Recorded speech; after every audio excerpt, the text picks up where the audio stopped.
You are looking live outside of beautiful Hastings Stadium here in Guelph, Ontario. Welcome to Royals TV. It's a Saturday. You know what that means, as the Guelph Royals are in town hosting the Brantford Red Sox. My name is Mark Pare. I'll be taking you through this afternoon's action with the Royals looking for a little bit of a better fate, if you will. They have lost 5 straight games. They lost the first 2 games of the season, won 4 straight, but now they have lost 5 in a row, including a 10-4 defeat on Tuesday night at the hands of those Welland Jackfish, who seem to be just firing on all cylinders. They have a plus 88 run differential this season, but everybody's talked about the Jackfish enough. We're not talking about the Jackfish here today. That is in the past.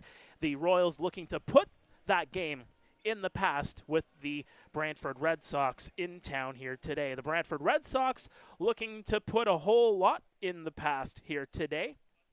Just 1-11 to start the season. They have lost 9 straight games this season, and they are coming off an 8-6 defeat at the hands of the Barrie Baycats just 36 hours ago. In that game, I should note, Nicholas Arbach ended up getting the start there. He went 5 innings in that one. They went against Juan Benitez, that pitching staff for the Barrie Baycats. Well, picking up where they left off a season ago, just trying to find their offense. For the Brantford Red Sox, they are themselves trying to find a bit of their offense as well, as they come into this game scoring 57 runs. That is second last in the Intercounty Baseball League. Actually, third last in the Intercounty Baseball League, which is surprising to say when you look at third place Hamilton, 5-4 record. They just have 31 runs all season long, which is surprising to say. But for the Brantford Red Sox, their big thing is keeping runs off the board. They have given up 100 runs this season. That's second last in the Intercounty Baseball League. They have a league worst minus 43 run differential. Again, just try to put this in the rearview mirror. There's 2 teams here on the field today that are, having a little bit of their struggles. Again, as mentioned, Guelph losing 5 straight, now 9 straight losses for the Brantford Red Sox. One of these 2 teams about to break the schneid here today on a beautiful sunny day, as we get a look at the scene at home plate. The managers taking a look with the umpires here today. We ended up catching up with Dino Ramel just before today's contest, taking a look at what his expectations are going into this game. And it is Father's Day weekend, too. We're celebrating all the dads here this afternoon as well. So let's throw it right to Dino. Good, man. All right, Dino, coming in on a Saturday afternoon against the Brantford Red Sox. Tell us a little bit about just kind of the mindset of the team coming into here today. Well, we want to keep working and getting better towards the middle part of the year now. We finished the first quarter of the season. We looked at it. It's not where we wanted to be, but we've had guys in and out of the order. We've had 11 different lineups as we've moved forward. We've had great contributions from our junior guys.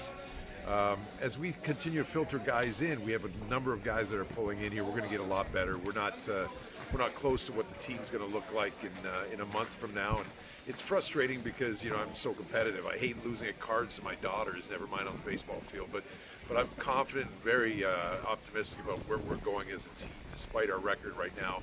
I think we'll definitely see a team that's going to compete for a title this year. What's the approach going against these guys here today in particular? Well, they beat us handily earlier on in the year. We were trying to get our feet under us, but they're scrappy. Their records is no indication of what kind of talent level they have in here. So we have to play. We have to play well. We're looking forward to a really good contest tonight. They've got a couple of guys added to their lineup today that make them even better. And we better be ready to play. It's going to be, I think it's going to be an entertaining baseball game. Nelson Mercado gets the start on the mound here today as well. Yeah, bullpen day today. We're going to get a lot of guys. Innings. Nelson's usually a short inning guy, but Father's Day, we'll give him the ball, and he can pitch in front of his family. And give us a couple innings. We're excited about what he can bring to the table, and he's excited about getting the ball. Glad you touched on Father's Day. Just take me through just the emotions coming into a weekend like this, getting to play in front of the dads and being a dad yourself too. Yeah, it's a big day for me tomorrow. Obviously, we're going to have a huge crowd in Welland. They do a good job with it too, but having the dads out here before the game for the players to throw the first pitch I think is great. I lost my dad a few years ago, so it's a very special meeting this weekend for me, and I'm looking forward to these guys having an opportunity to play in front of their dads. I think it's a very special situation, especially all the support that they've shown in over the years. All right, best of luck today. I appreciate it. Enjoy the game. Thank you.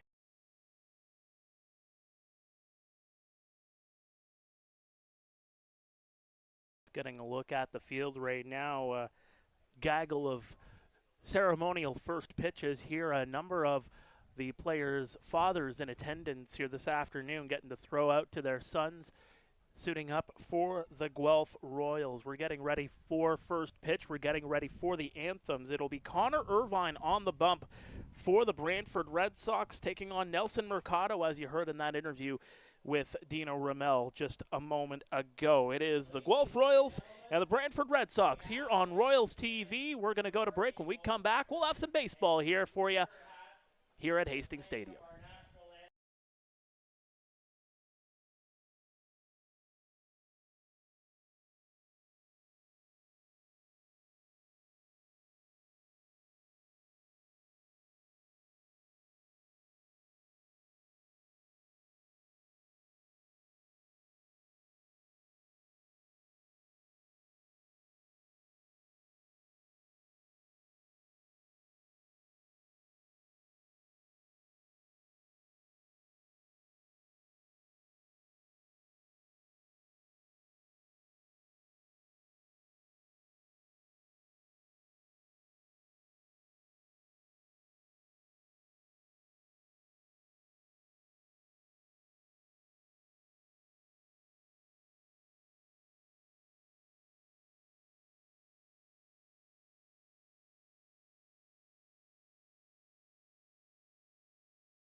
And we have baseball on tap for you. Welcome back to Royals TV. Mark Pare here for a Saturday afternoon tilt between the Brantford Red Sox and your Guelph Royals.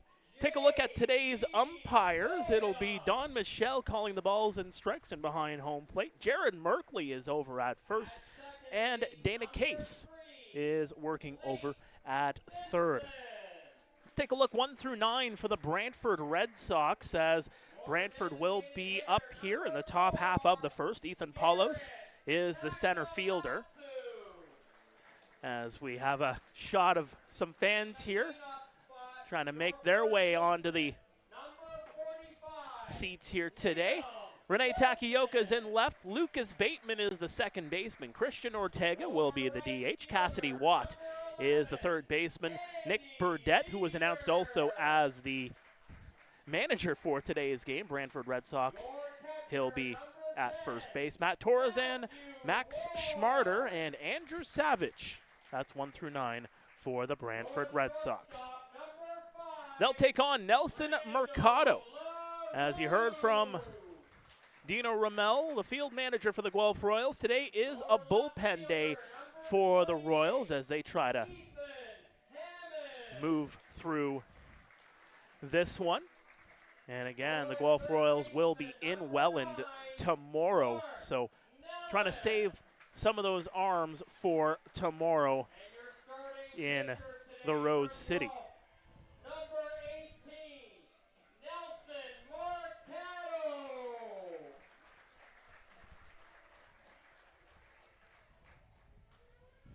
So taking a look at Mercado, he comes into today's game. This is his first start of the season. Fifth appearance overall. He's pitched in 8 innings. He's got a 7.87 ERA. His last action was an inning of work against Welland back on Tuesday in that 10-4 defeat.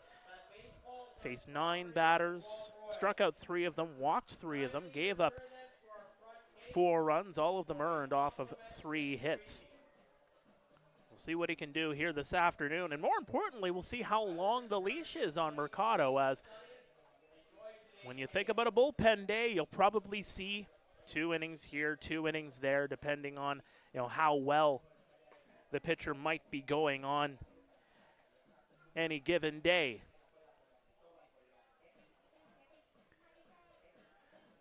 The Royals, as mentioned, coming off of that Tuesday defeat to the Welland Jackfish. The Brantford Red Sox, as mentioned, coming off an 8-6 defeat at the hands of the Barrie Baycats up in Barrie.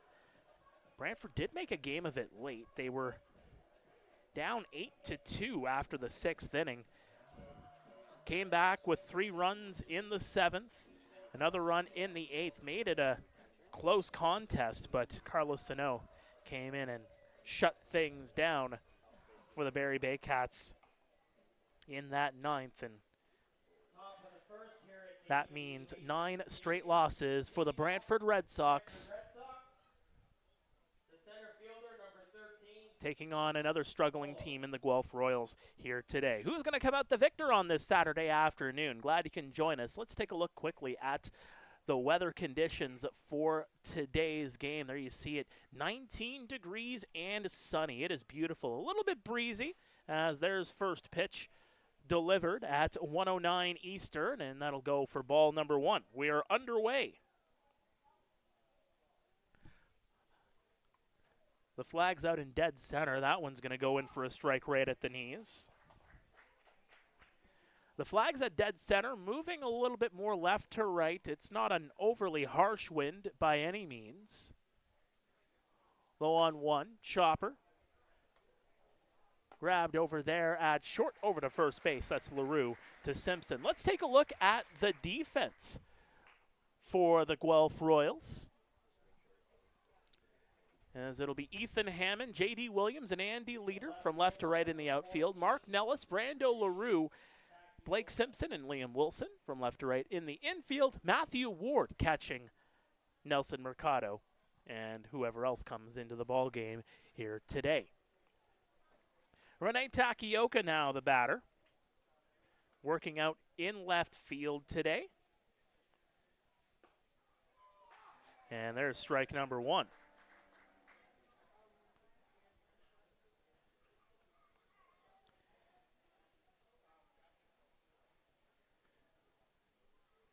Mercado gets set, the delivery, down low, 1-1 count.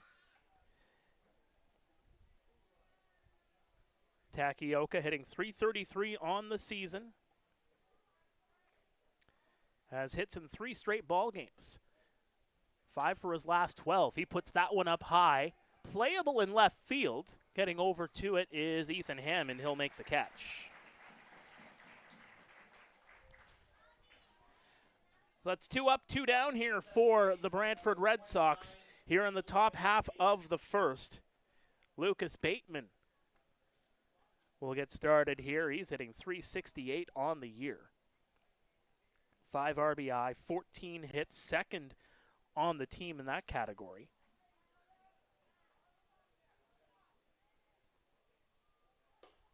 In his first season in the IBL.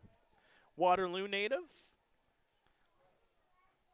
It is his first full season, although he has been a junior call-up for the Brantford Junior Sox over the last couple of years. That'll be fouled back. fact, played 35 games altogether. He's finished his senior year at Rochester Christian University in the NAIA.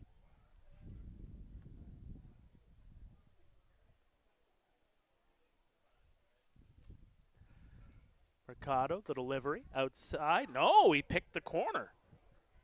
That felt like it was an outside pitch, but Don Michel says that's going to go in for a strike. Setting the tone early on what the strike zone's going to look like, that's for sure.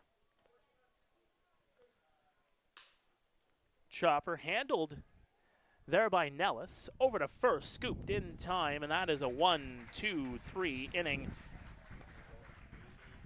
And we will go to a quick break. When we come back, we'll have the bottom of the first and the Guelph Royals up to bat for the first time here on this beautiful Saturday afternoon. This is Royals TV.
Welcome back to Royals TV. Getting ready for the bottom of the first. Quickly, let's take a look at 1 through 9 for the Guelph Royals. Coming up to bat, J.D. Williams out in center field today. Blake Simpson comes in at second. Garrett Takamatsu is the DH. Liam Wilson over at first. Andy Leader in right field. Matthew Ward is the catcher. Brando LaRue is out at short. Ethan Hammond in left field. Mark Nellis is on the hot corner over at third base. And they'll be taking on Connor Irvine, making his third start of the season. Irvine's last start came back on June 6th, so just over a week ago. First pitch seen by JD, smacks it over to right field, over the head of Torresan. All the way to the wall, JD gets in with a stand-up double. Get on them early, folks. Looks like that's the plan for the Guelph Royals. First pitch seen by JD goes a long way. And already a batter up, a batter on base. And Blake Simpson will come up here to try to drive him home and open the scoring.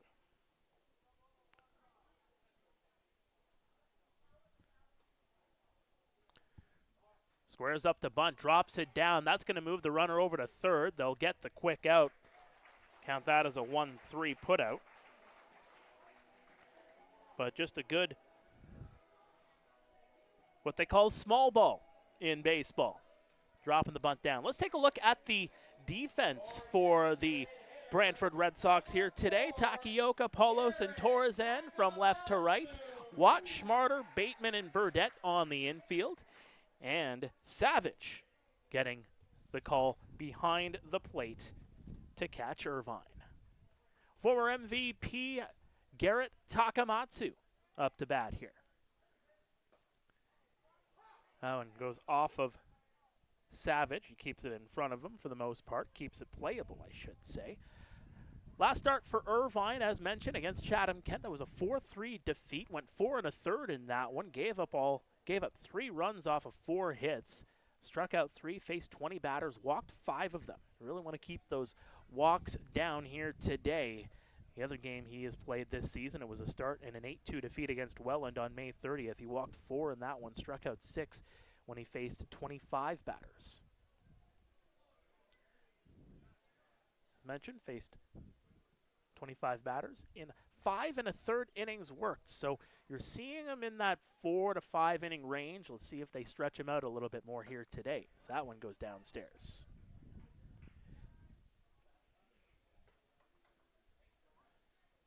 Takamatsu coming into today's game as the leading hitter for the Guelph Royals, hitting .378 on the year, a team leading 14 hits overall, a home run, 5 RBI. Downstairs, make that 2-1. Has hits in 5 of his last 6 outings. He was 2 for 4 against Welland on Tuesday.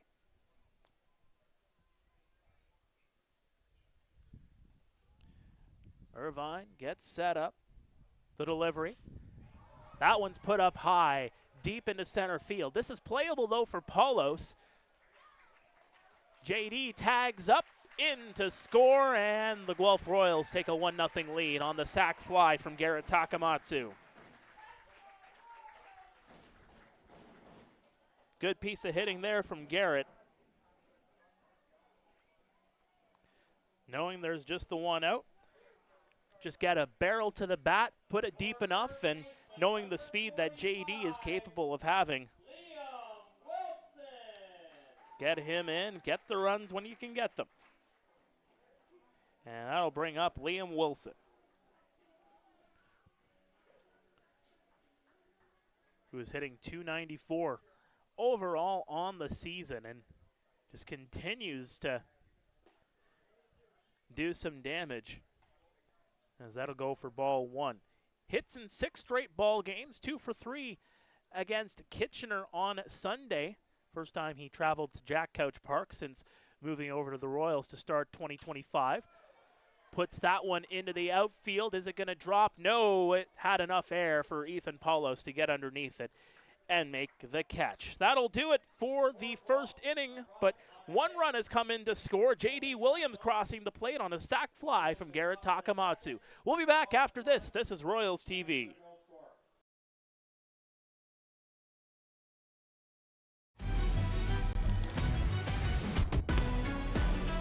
Heard you looking for a hero. Well, look up. Yeah, I got the heart of a champion. If I get knocked down, I get back up.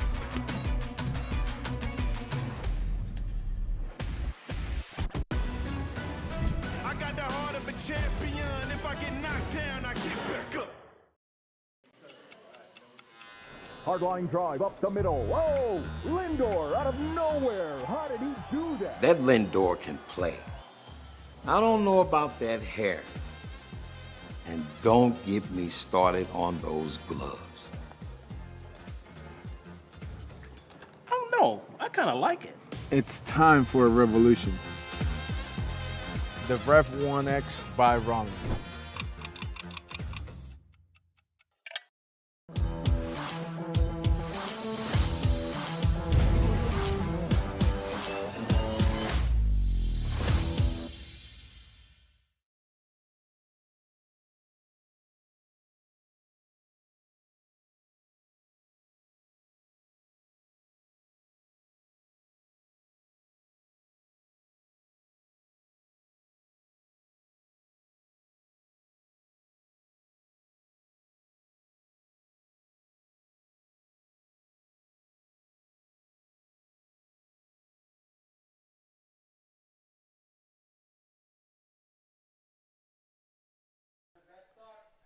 Just 10 pitches needed for Nelson Mercado in the first inning. As we welcome you back live on Royals TV. Christian Ortega, the DH, actually leads the team when it comes to that average, as that one goes well downstairs. Comes into today's game, I should say that he leads the team in hits overall. 16 for 47 on the year. He's batting .340. But that strikeout count just not too favorable. 11 strikeouts on the year, as that is going to be ball 2. Relatively patient at the plate. At least on that occasion there. That one's put high and deep, but foul ball. That one's going to be hitting the street somewhere in Exhibition Park. So we'll start again. 2 balls, 1 strike.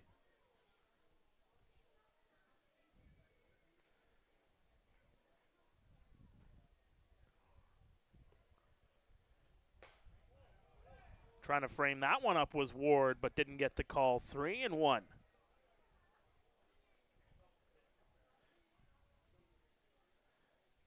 Mercado, the former Guelph Silver Creek.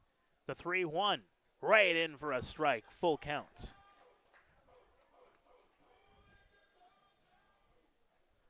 Well, Christian Ortega from Miami, Florida. Just turned 25 years old back on April 26th.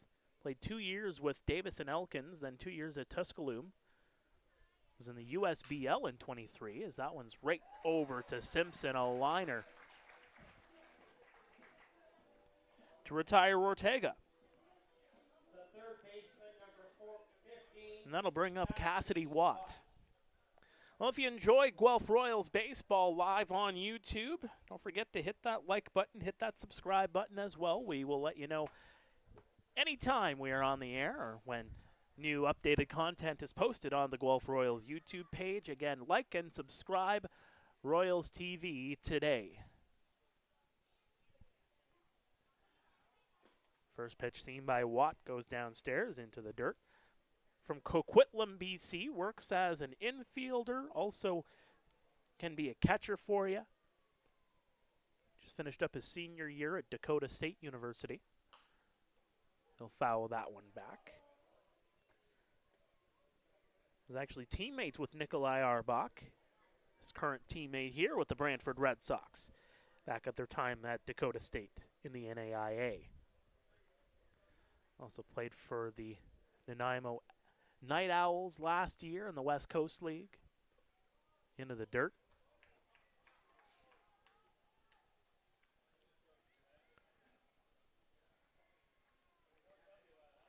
Watt batting just .146 on the season. But starting to pick it up, as that one's going to be fouled away. Hits in 3 of his last 4. 4 of his last 6 overall. He's been kind of off and on when it comes to actually getting his bat on the baseball. Looking like he's good for at least 1 hit per game. That one's inside. 3-2. Has hits in his last 2 outings. Had a home run against Pare back on Thursday.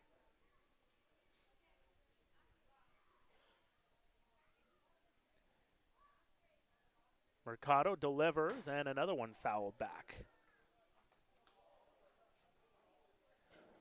3 games happening in the IBL today, including the one you are seeing on your screen right now. Welland and Barrie will meet at 4:05 at Athletic Culture Stadium up in Simcoe County. Hamilton Chatham Kent meeting at Fergie Jenkins at 7:05. Another one is fouled away. That one get well past the batting cages, just kind of in the corner of our stadium here.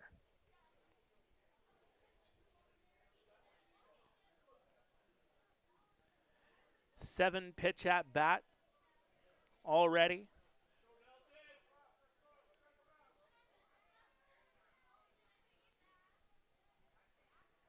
Number 8, foul back again, hitting the mesh just in behind home plate.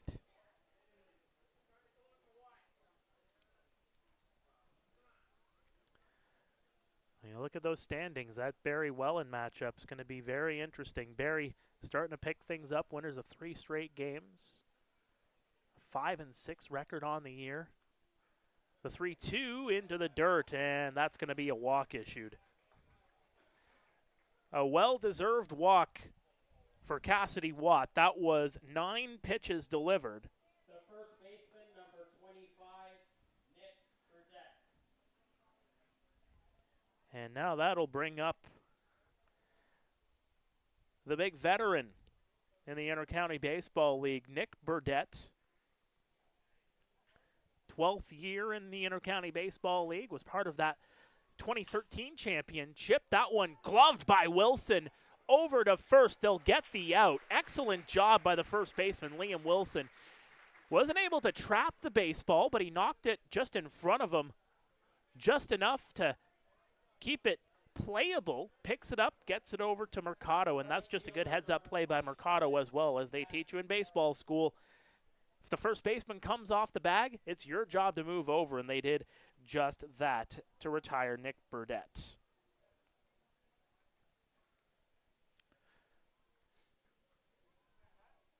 Matt Torzan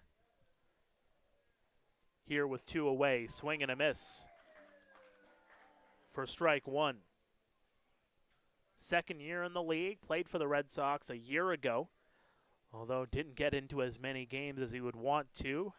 An injury-plagued rookie season in the Intercounty Baseball League. The 0-1 in for a strike. That one right at the knees as Mercado goes low.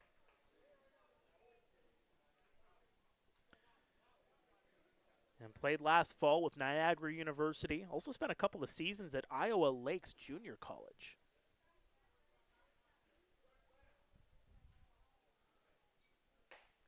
There's strike 3. They get the punch out. First strikeout of the ball game for Nelson Mercado as we go to break. Stay with us. This is Royals TV heading to the bottom of the second inning.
Welcome back to Royals TV. Mark Pare here at bottom of the second inning upcoming. Royals getting just the 1 hit in the first. That was a double off the bat from J.D. Williams. He later came around to score on the sac fly from Garrett Takamatsu. That is where we stand through 1 inning, through 1.5 innings of play. Your right fielder, number 11, Andy Leader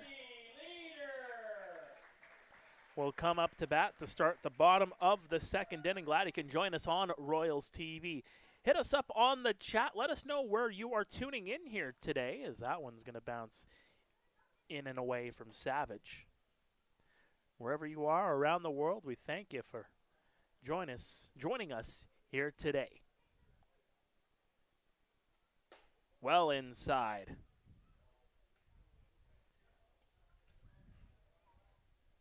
Leader hitting 200 on the year. 2 balls, no strikes. Puts that one into play. Torresan will get underneath it. He'll make the catch.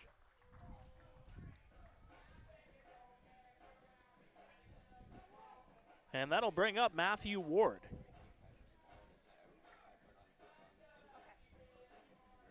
Your catcher, number 10. Ward, one of the better hitters on the team this season. Comes in as the everyday catcher. There has been talk of Franklin Torres possibly joining the team. At this juncture, Torres, I believe he's still on the inactive roster. Yes, he is, as that one's going to go in for a strike. Claudio Custodio on the active roster won't be a contributing member until he is done where he is right now, down in Mexico. So he'll join sometime in the month of July. That one's going to go in for a strike. And 26 of the 28 cards on the active roster taken up, and then you count up all the call-ups that are available to them too. The 0-2 set up outside, holds off, and they wanted that one. Good framing there by Savage, but just did not get the call.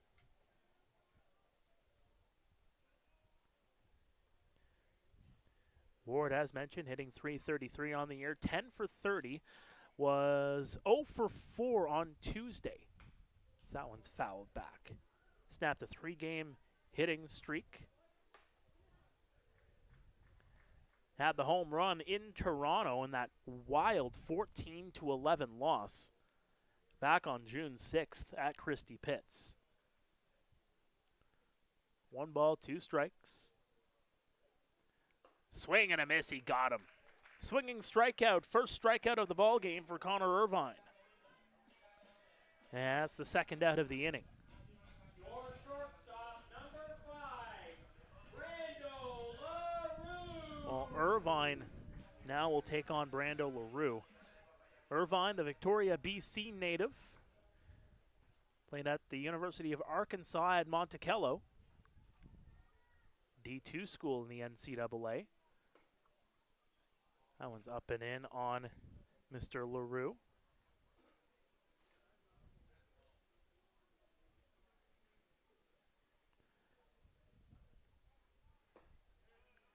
Fourth year in the Intercounty Baseball League, takes a strike. Played for the Florida Atlantic Owls in the spring of 2024. The 1-1 holds off, but that one's going to go across anyway.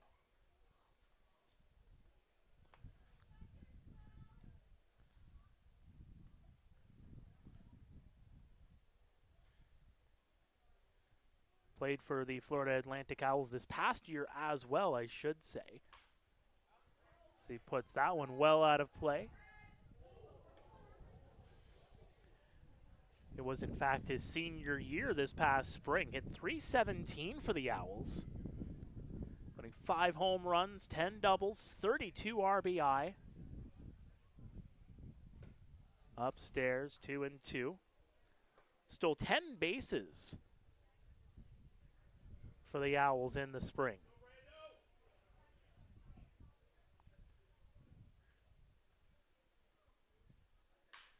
That one's put up high, deep to center field. Paulos will get underneath it, and he'll make the catch.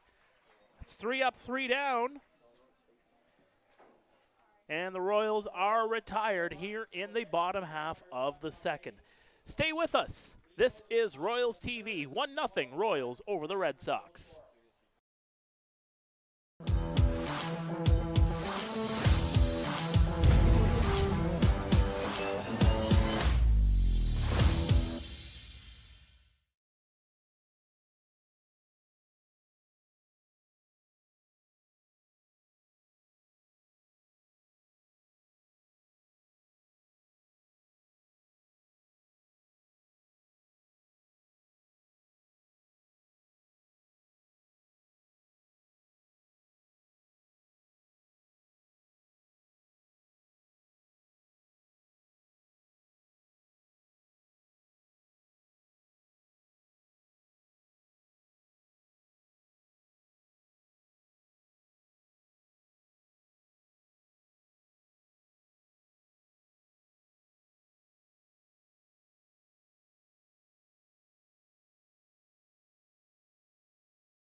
Welcome back to Guelph Royals TV as we head to the top half of the third.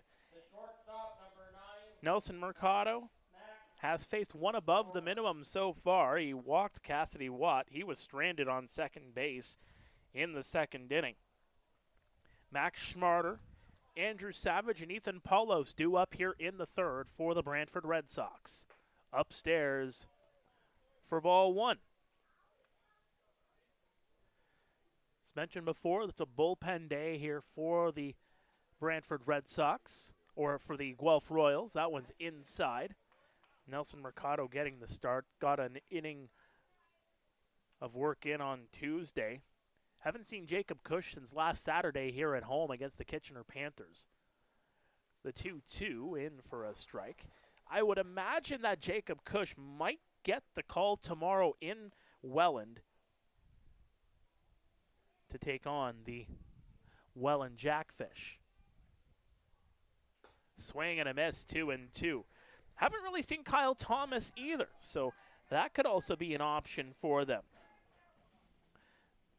The pitching situation, I would imagine, will become a little bit more clear as this game goes along, as that one goes inside, as we start to see who Dino puts out there here today. You know, does he let Mercado go 3 innings and then get somebody to come in as kind of a faux starter, if you will, as that one's put out of play? Maybe goes with somebody like a Kyle Thomas to go 5 innings. You know, do you burn some arms if this game gets out of hand? You know, do you go with somebody that can go quite a ways if the game stays close? All to be determined as this game goes along. That one goes into the dirt for ball 4. Andrew Savage, the number 9 hitter here for the Red Sox.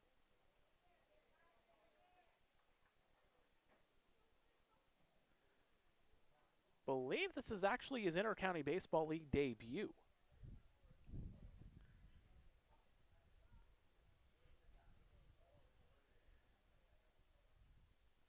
Didn't actually see him in any other game, as the runner's going to go there.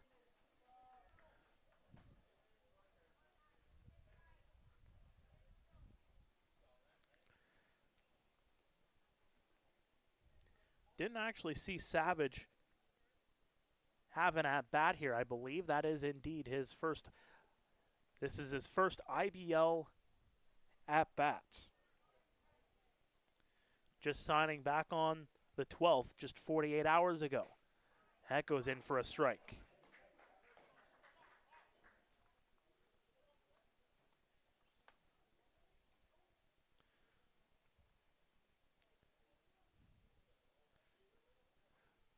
I'll try again here. Smacked over. Off the hand of LaRue was a hot shot into left field, and the runners are now on the corners. Are they going to count that as his first career IBL hit? We shall see, as that one was a hot shot that could have been fielded by LaRue, but I think it might have been hot enough where you probably have to give the kid the hit on that one. See what the official scorekeeper calls that one as we head to the top of the order with Ethan Paulos. LaRue tags the bag over to first in time, but a runner comes in to score, and the Brantford Red Sox are on the board to make it 1-1.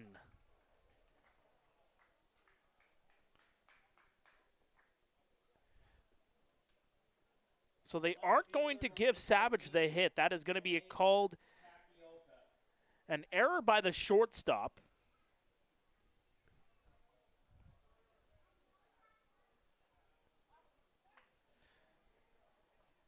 But the bases are cleared here yet again, and we are tied at 1 here at Hastings Stadium.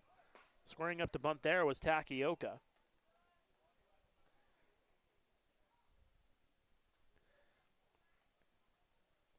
Flew out to left field his last time up. Smacked right through the middle. Base hit for Takioka.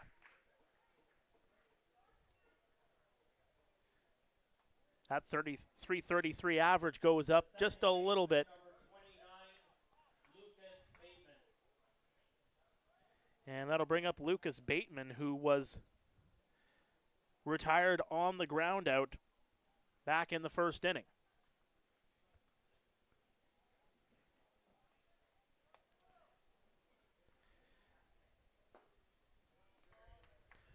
Holds off on the pitch.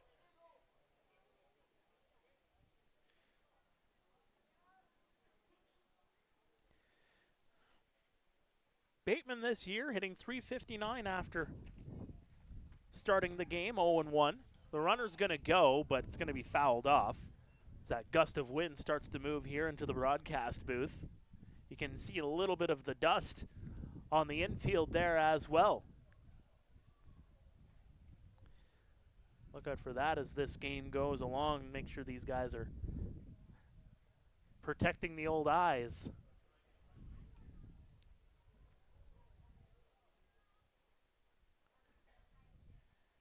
Bateman gets set. Over to Simpson.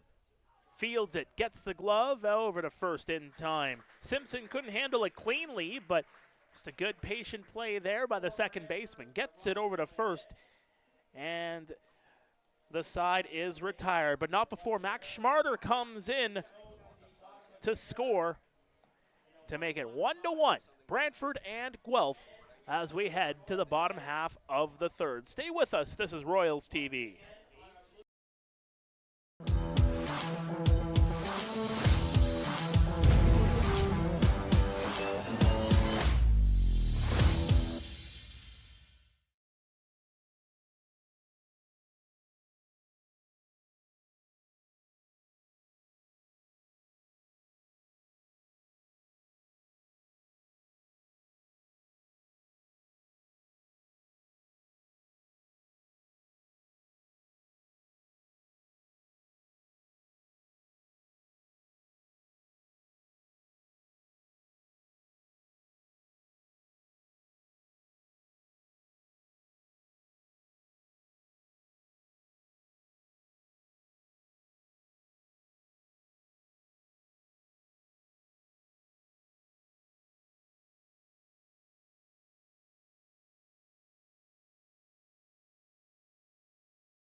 Home half of the third. Welcome back into Hastings Stadium for Royals TV. Ethan Hammond will start things off as it'll be the 8-9 hitters due up for the Royals. Taking on Connor Irvine. The delivery on grab there by Savage for ball number 1.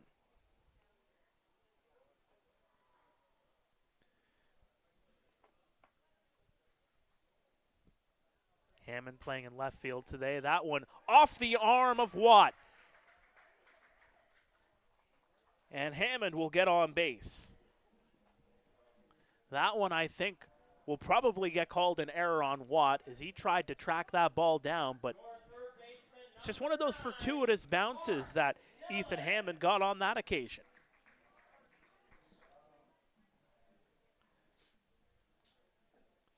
That'll set up Mark Nellis, the third baseman. In for a strike.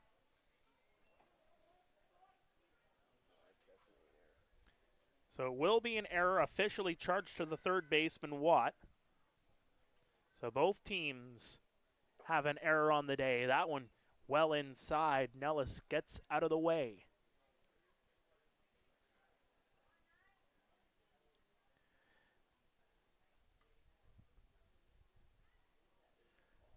Irvine gets set up, down into the dirt, protected there by Savage. Nellis hitting .313 on the season. It's a pair of RBI. Played in 23 games last season for the Royals. Bateman over to second, over to first, and not in time as Burdette just could not field it. And Nellis gets on board. Almost turned two, but I think that might have been a throwing error on the shortstop. He may have put that one into the dirt, and Burdette just could not field it. For center fielder, number 8, J.D. So back to the top of the order with J.D. Williams.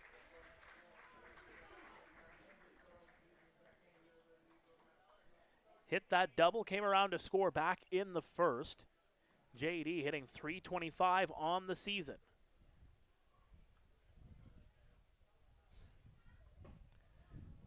Runner thought about going, but didn't.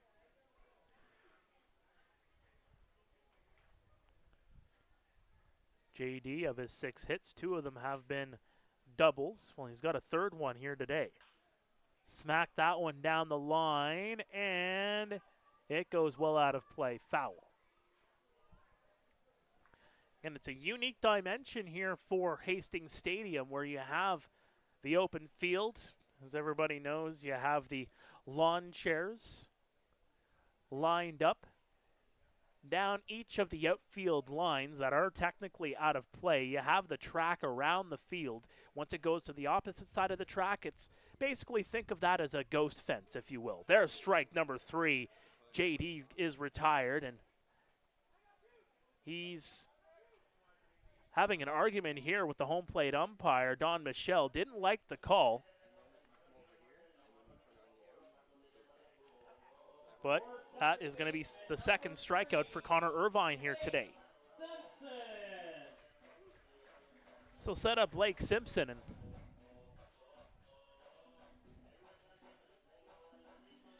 JD took some time to get back over to the dugout. Just did not like that third strike call. Upstairs for ball 1.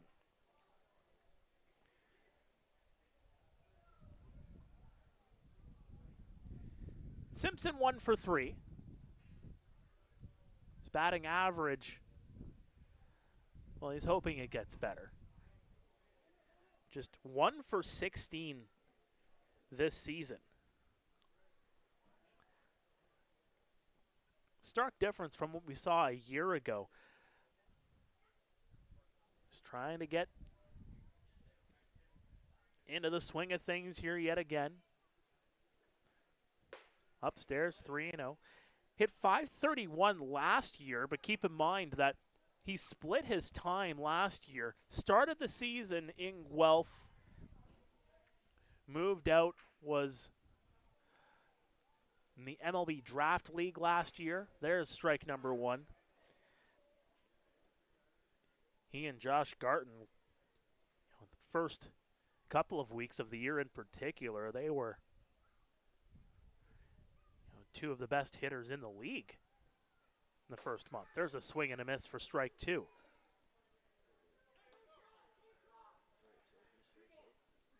One for 16 on the year. He was 17 for 32 last year.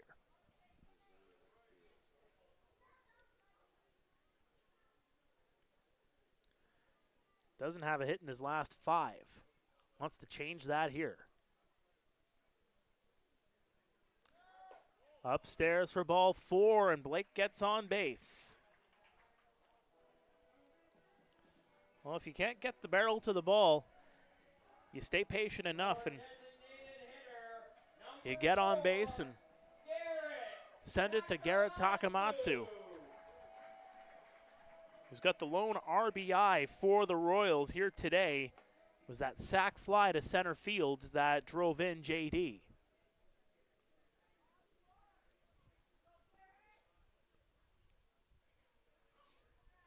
Irvine checks over at second. Garrett swings and misses. slowed up on the swing as he went through. Was more of just a try to swing to at least make some contact on the baseball there, but just couldn't there.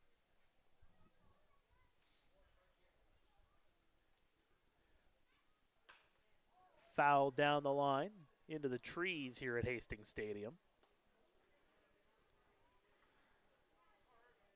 As we know, the IBL MVP of 2021, quite the resume in the 7-year IBL veteran. Was a North team starter in the All-Star game last year. The 0-2.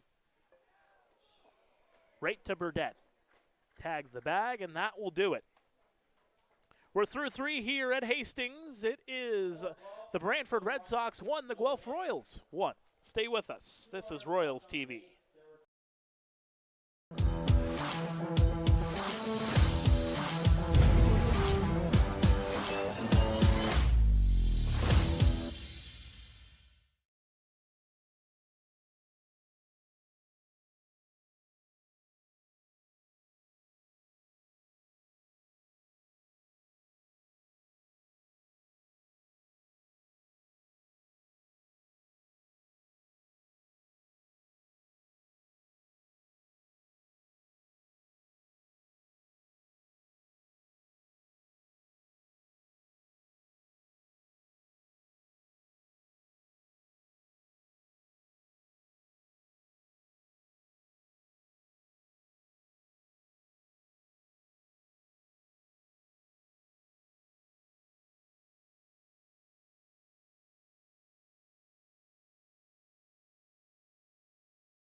Top of the 4th here on Royals TV. It is Brantford 1, Guelph 1. Mark Pare here in the broadcast booth at Hastings Stadium. A 1-1 scoreline between these two teams, and well, it is a bullpen day, folks, as Nelson Mercado comes out of the game. The call-up from the Mississauga Tigers program, Owen Newman, will come into the ball game here for the Guelph Royals, as Mercado goes 45 pitches through 3 innings of work. First appearance at home for Newman this season. All 3 of his previous appearances coming on the road, most recently in Kitchener last Sunday when an inning of perfect baseball, struck out 1, faced 3 batters in that one. Got roughed up a bit in Chatham-Kent. In terms of the hits, the runs were a different story. Gave up 7 hits in 2 1/3 innings of work at Fergie Jenkins Field. Gave up 2 runs as that one's put into right field, and Andy Leader nonchalantly gets underneath it. Didn't even have to take a step, and he'll make the catch. The third baseman, number 15, Cassidy Watt. Sometimes when you're just that good, the ball just finds you, and Andy Leader found that one out. Just stood there. I don't even think he moved his legs.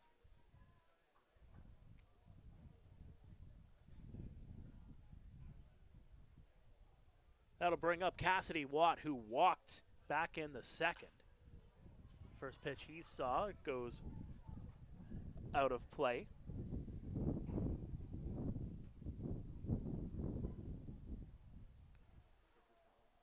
That was part of that lengthy at bat. Cassidy Watt. 9 pitches needed from Mercado in order to actually walk him in the second inning. Just a good piece of hitting, good piece of platesmanship from Cassidy Watt his last time up. It's an 0-2 count. Into the dirt. As mentioned, Watt hitting 146 on the season from Coquitlam, BC.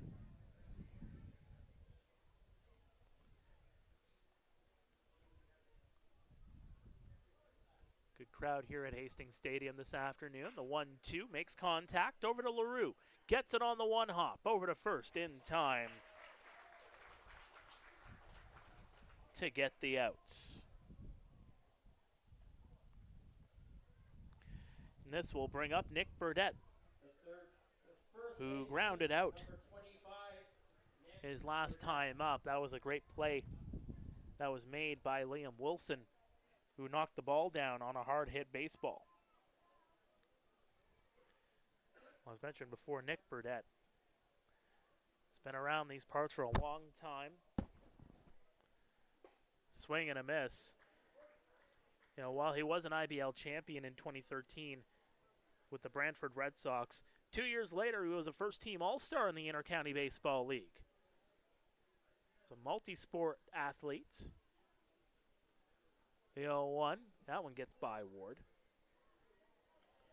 Still a clutch hitter all these years later. Was actually a defenseman. Made it up to the Greater Ontario Loop, the GOJHL, playing some Junior C. It's Junior B now, but it was Junior C back then.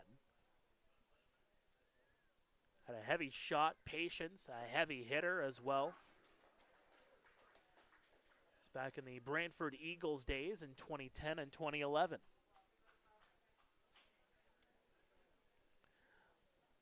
One ball, 2 strikes here on the Brantford native.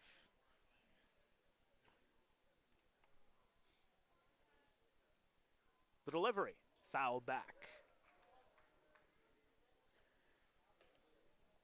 Well, the stories that this guy has, I can tell you that much. He's got a lot of them in the back pocket. He has seen a lot in the IBL over his years.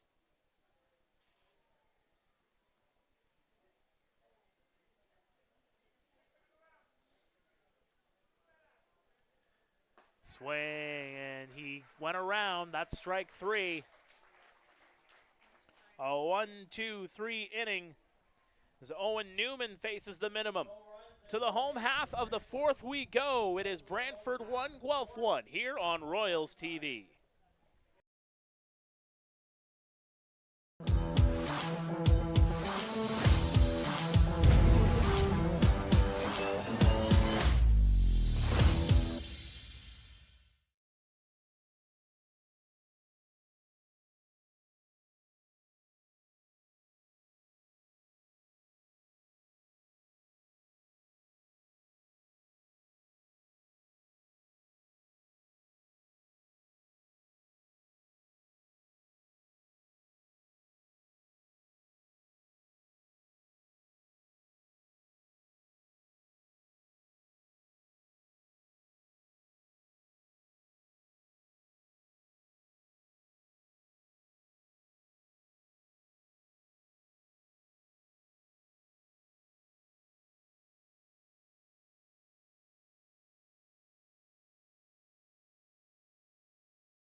Welcome back to Royals TV. Liam Wilson to get started here against Connor Irvine. Liam flew out back in the first. Talked with him last weekend as that one goes just under the knees.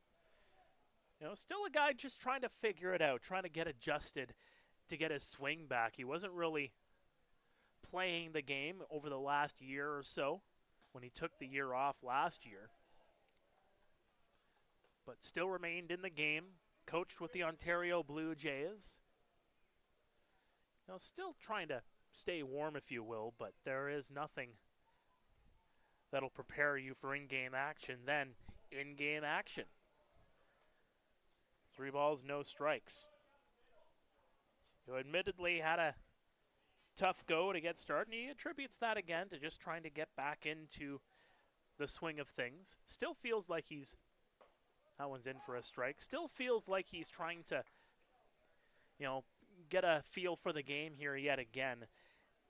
Even with the way he has been hitting on this hitting streak that he has been on, that continues here into today.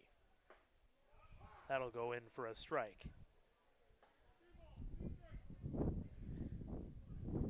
You know, naturally a home run hitter, doesn't have a home run yet this year. Had 13 home runs in 2023 as a member of the Kitchener Panthers. The 3-2 chopper, Schmarter over to first in time. Good throw there by the shortstop.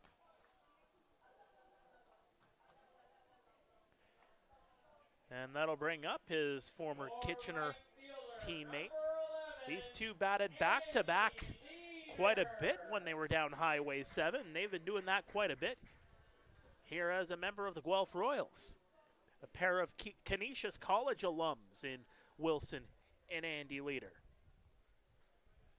Probably saw it in that interview with Dino Ramel, as that one's right under the knees on Leader. You saw Wilson just kind of in the background while we were talking with Dino pregame. You know, still proudly wearing that Canisius College gear. That one smacked back. Graduated a few years back.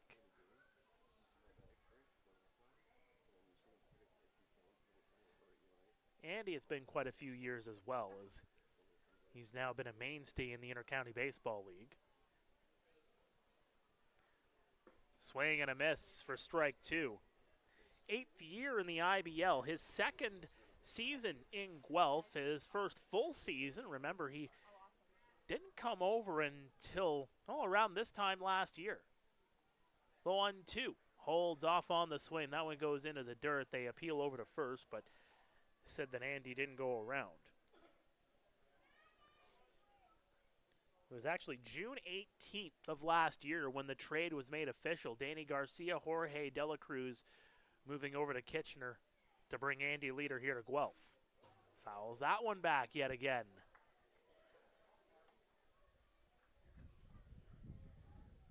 Is a coach in the off season and in season 2. That's why his Instagram handle is Coach Leads. Well, he leads by example. Has had a number of notable big-time hits in big-game situations. The 2-2, swing and a miss. He got the strikeout, and Andy started to go down to first. Wasn't too sure if the catcher made the grab or not, but Savage just says, you know what? Just to make sure, I'm going to come in and tag you, and that'll do it. For catcher number 10, Matthew Ward.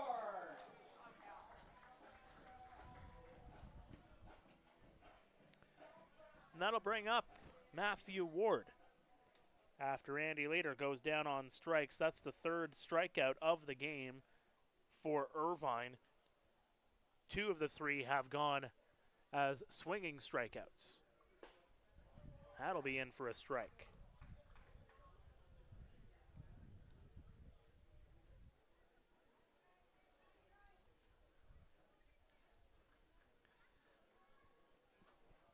Irvine gets set up again, the 0-1. That'll go in for a strike. 0-2.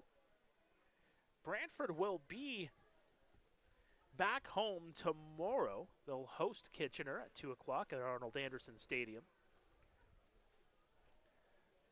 The 0-2, fouled well back. Kitchener coming off of that 8-1 defeat in London last night. Gave up 5 runs in the first inning alone.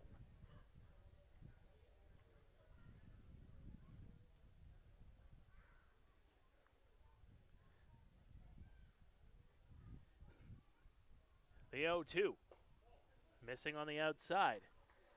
Well, Brantford, you know, they'd like to slay some demons, if you will. Last time they played the Panthers, they gave up a whole lot of runs in one inning. It was a 20-5 final. They gave up 14 runs in the second. That one goes into the dirt. First time a Panthers team actually hit 14 runs in an inning in at least 10 years. You know, the Red Sox have not forgotten about that defeat, that's for sure. They'd like to jump on the bones of the Kitchener Panthers while they've found themselves in a bit of a rough patch in the last 2 outings. The 2-2 on Ward, swing and a miss, he got him. Third swinging strikeout, 4th strikeout of the day for Connor Irvine, and we are through 4 here at Hastings Stadium. It is the Brantford Red Sox 1, the Guelph Royals 1 here on Royals TV.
Welcome back to Royals TV. Matt Torrezan will start things off here for the Brantford Red Sox. Top half of the 5th inning.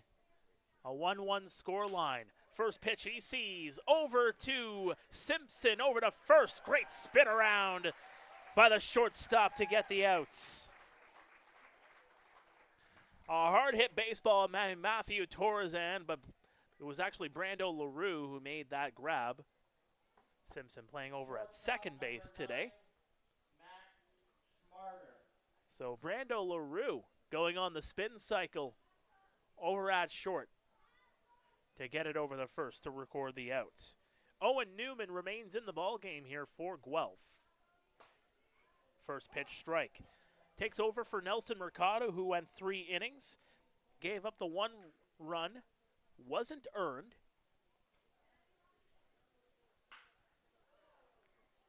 High fly ball, deep to center field. Peeling over is Williams, and he'll make the catch over in left center.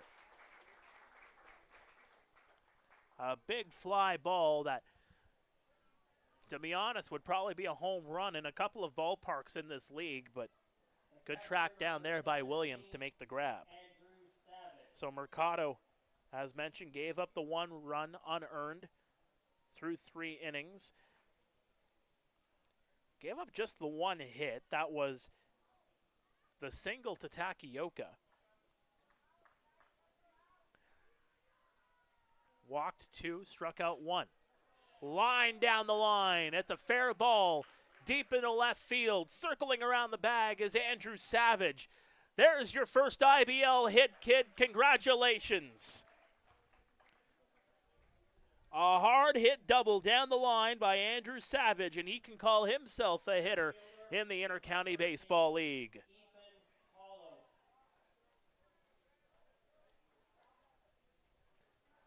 They're going to want to save that baseball, that's for sure. Reached in the 3rd inning on what ultimately was called an error, charged to the shortstop. Just a hard hit baseball, so that's the 2nd time he's made some hard contact on the ball. So he stands in scoring position for Ethan Paulos at the top of the order. Chopper down the line, fair ball over to first, and he is going to record the out as Wilson gets down to tag the bag. But Andrew Savage's first career IBL hit is a notable in this inning, but it remains 1-1 as we head to the home half of the 5th. Stay with us. This is Royals TV.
Welcome back to Royals TV, home half of the 5th. A low-scoring contest between these two teams.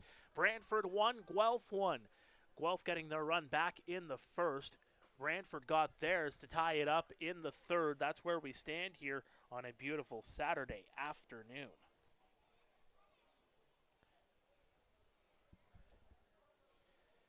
Brando LaRue into the batter's box as Connor Irvine comes back out for the 5th. 58 pitches needed to get through 4. He had a 1-2-3 inning in the 4th. Into the dirts, as he has really settled down.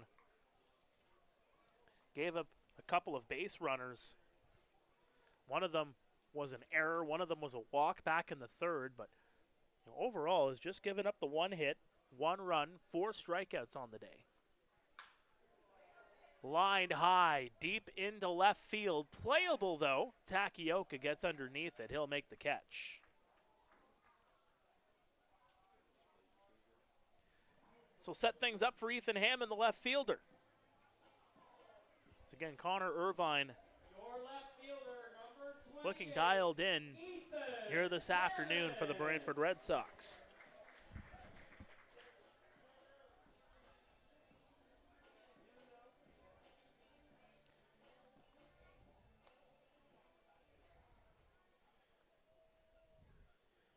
spent the spring, as mentioned, with Arkansas Monticello. You look at his line, he was the second-ranked Canadian in Division II baseball in the NCAA. 8-5 record in 15 appearances for Irvine. Swing and a miss by Hammond. In 89 innings, struck out 69 batters, had a 4.04 ERA. That one's going to go off the top of the head of Savage. That's using your head. So I should mention that ranking in the NCAA in Division II, his 8 wins was the second best among Canadians at that level of baseball in the States. Throw upstairs.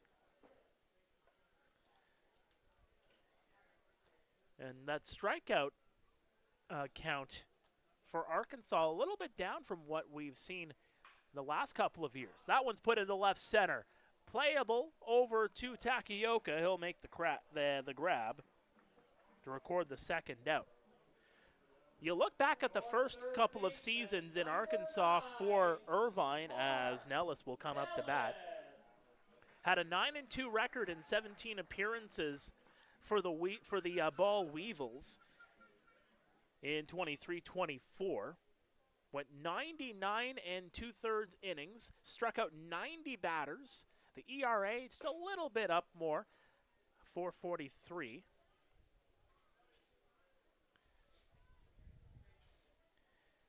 And then his first season went 97 strikeouts and 83 innings of work. Went 7-5 in that season in 22-23. The ERA at 4.55. So the ERA trickled down a little bit as he got more experience at that level. The 1-1. That'll go in for a strike.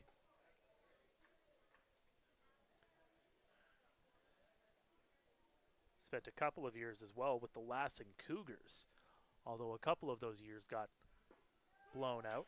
There's strike number 3. As Nellis goes down looking, that's another 1-2-3 inning for Irvine, as he continues to settle in on this Saturday afternoon. He has retired 7 straight. It remains 1-1 as we head to the 6th. Stay with us. This is Royals TV.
Welcome back to Royals TV. 1-1, the Red Sox and the Royals battling here at Hastings Stadium on a Saturday afternoon. Owen Newman remains in here for the Guelph Royals. There's a strike on Rene Takioka as Newman faces the heart of the Brantford Red Sox order here in the 6th. Takioka 1 for 2 today. Swing, and he got a bit of a piece of it there, but not enough. That'll go for a strike.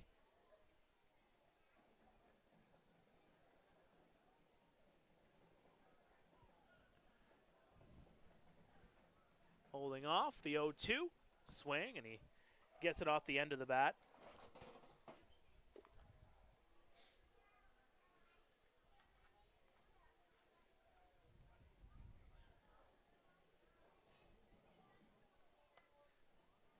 Would like to see a quick inning if you are the Guelph Royals. They have had some trouble. That's going to be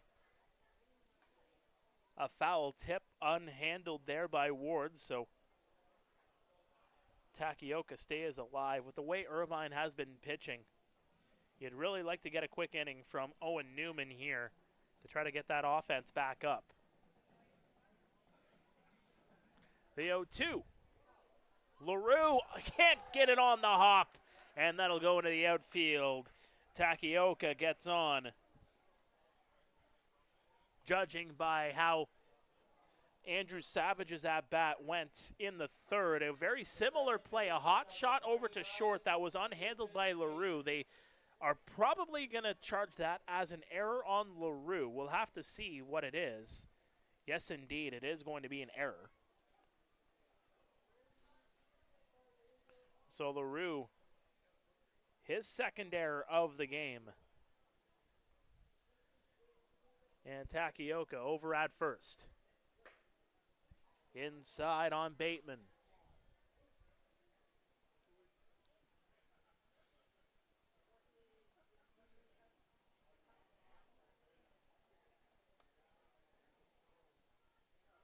The delivery. Upstairs, holds off on the swing. Bateman 0 for 2 today.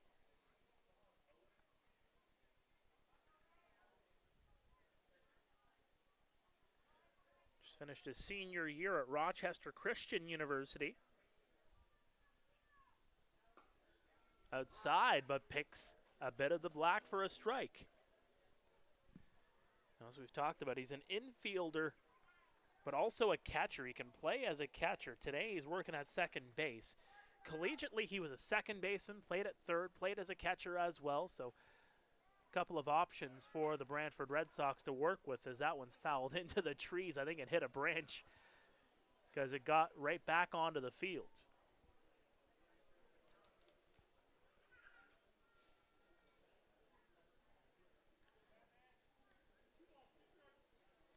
So a 2-2 count here on Bateman, who has hits in each of his last 5 outings.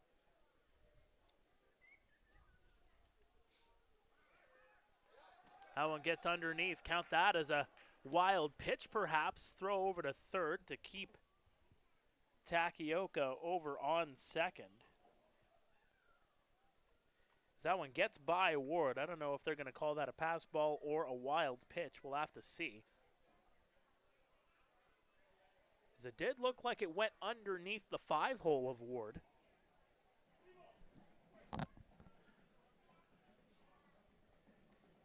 And it is a pass ball. Full count here on Bateman.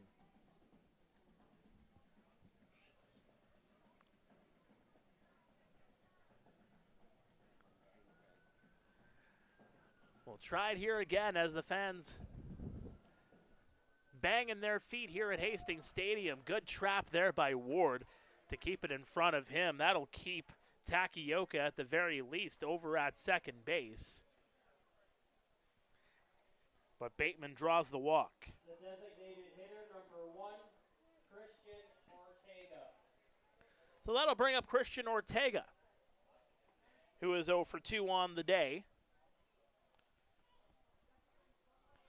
Just the 2 hits here for Brantford so far.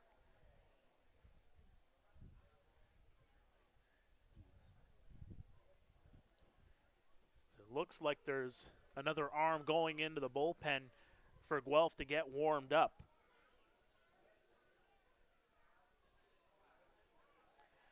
Delivery to the plate, in for a strike. That one just under the belt level of Christian Ortega. So I take a look down there.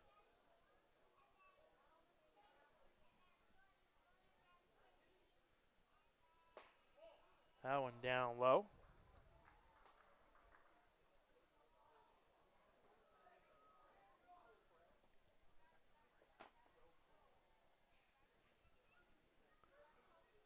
Try again here on Ortega. It's a 1-1 count.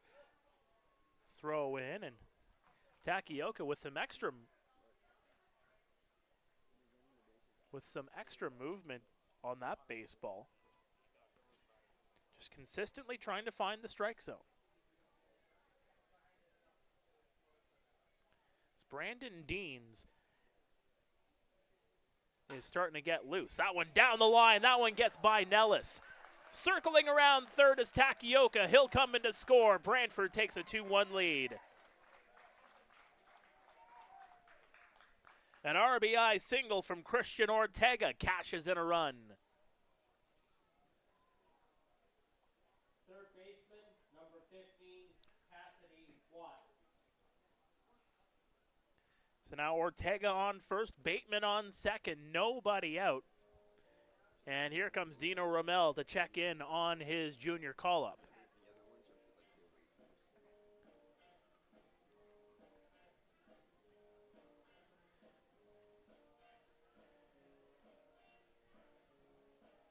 And imagine that Deans. He is really getting loose out there, just trying to loosen up the cobwebs. I'd imagine if this runner gets on, we'll have to see how long Deans takes to warm up. That mound visit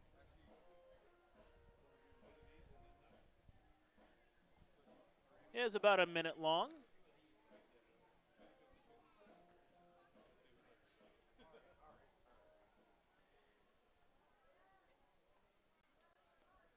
If Watt gets on base, if this ends up a hit and it remains nobody out, I'd imagine that you'll probably see Deans at least in the next two batters.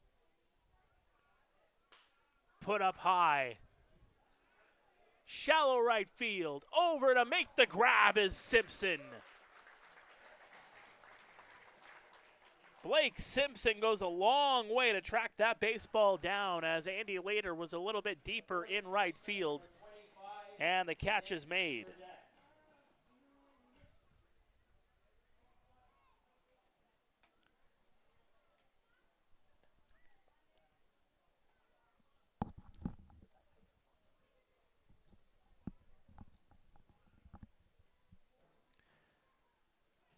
And now in comes Nick Burdett, who is 0 for 2.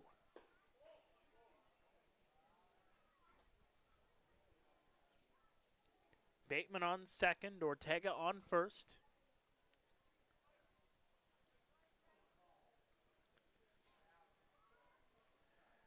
Burdett looking to cash in a little bit more here for the Red Sox. That one put up high. Playable in right field. Leader will make the grab, and the runner, it looks like he's going to chance it for third. He gets in there sliding. But just important there for the Guelph Royals. The second out of the inning. The right fielder, number 27, Matt Torreson. Runners on the corners for Matt Torreson, who is 0 for 2 as well. Been saying that a lot in the last few plate appearances as the hits are starting to pick up here for the Red Sox. Their third hit overall of the game coming in this inning, that single from Ortega. Guelph, by contrast, just the one hit on offense so far today. That was that double all the way back in the first from J.D. Williams. The 1-0 holding off there is Torreson. get a look there at first base. Good job by our camera crew picking up that feed today. Smacked. Simpson tags the bag for one. They'll get the force out, and that will do it. But the Brantford Red Sox take a 2-1 lead. Home half of the sixth upcoming here at Hastings Stadium. You are watching Guelph Royals TV.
Welcome back to Royals TV.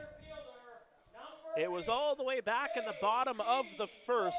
J.D. Williams led things off with a double, came around to score. That's the only scoring we have seen so far.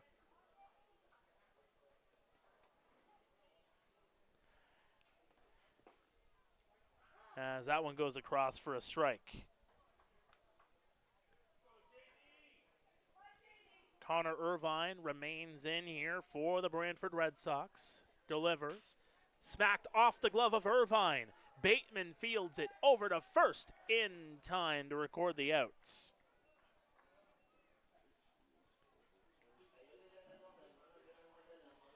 Now, do you count that as a 1-4-3 on the deflection, or do you just give it the 4-3?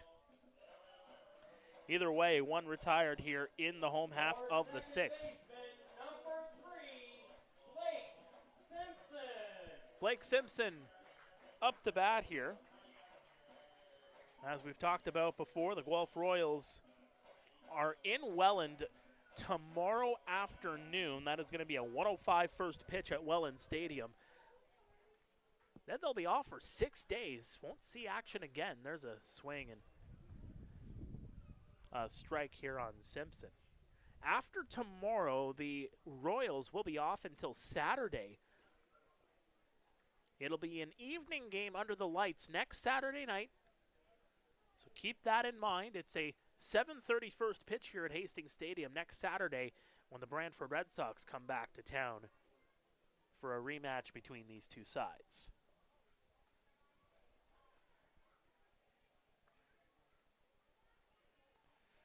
So officially on the scoreboard, they're going to call it just a 4-3 on J.D. Williams. I feel like that deflection might have been a 1-4-3, but just a 4-3 officially. Might have been just a reactionary thing from the pitcher, Irvine. Just a deflection off the glove. The 2-1. Fouled back by Blake Simpson. Should mention tomorrow as well, it is a sellout in Welland officially. So if you want to get your tickets to make the trip down the QE Dub into Welland for Welland Stadium, you're not going to have luck with tickets. So you'll be able to tune in online as that one's dropped down the line foul.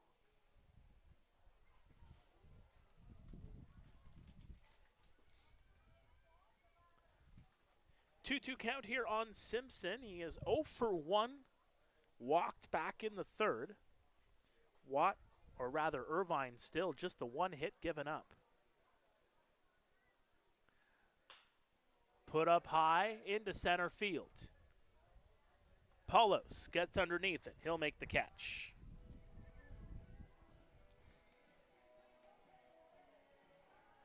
Piers London tomorrow is also going to be a full house for Father's Day. They have Packed the Park Day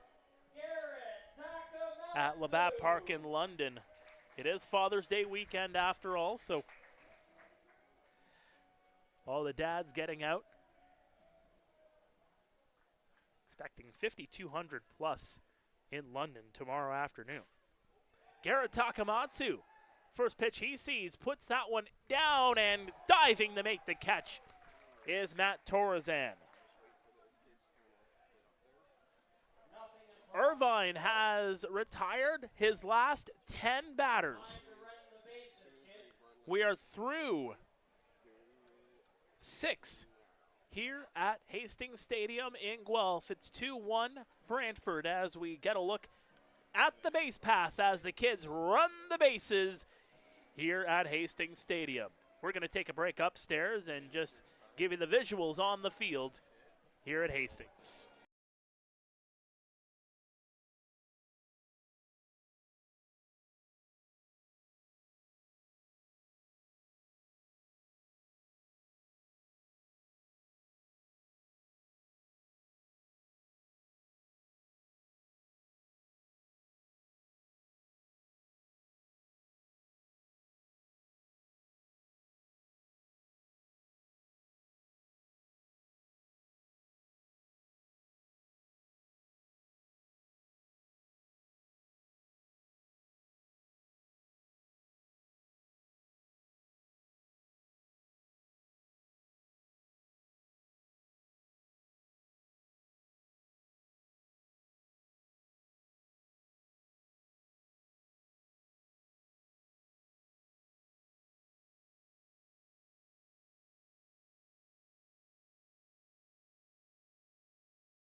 It wasn't that awesome. I think the youngin' that came in last lost a sandal trying to run the bases. So always fun to see the young ones run the bases here at Hastings Stadium as we welcome you back here inside the broadcast booth. It is a 2-1 scoreline. The Brantford Red Sox leading the Guelph Royals. Mark Pare solo on the vocals here this afternoon. Glad he can join us as these two teams battle to try to break the schneid. As mentioned before, Brantford, losers of 9 straight ball games. They have the lead. Guelph have lost 5 straight coming into today as they try to break that streak. Delivery to the plate. That one's going to be fouled back.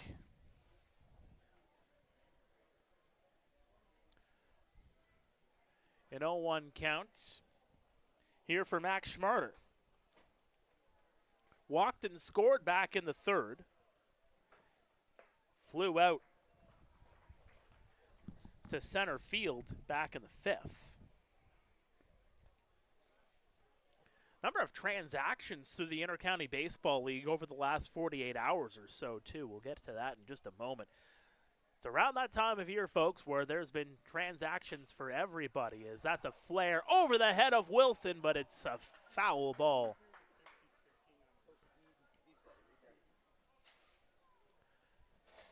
Schmarter got some contact on the baseball.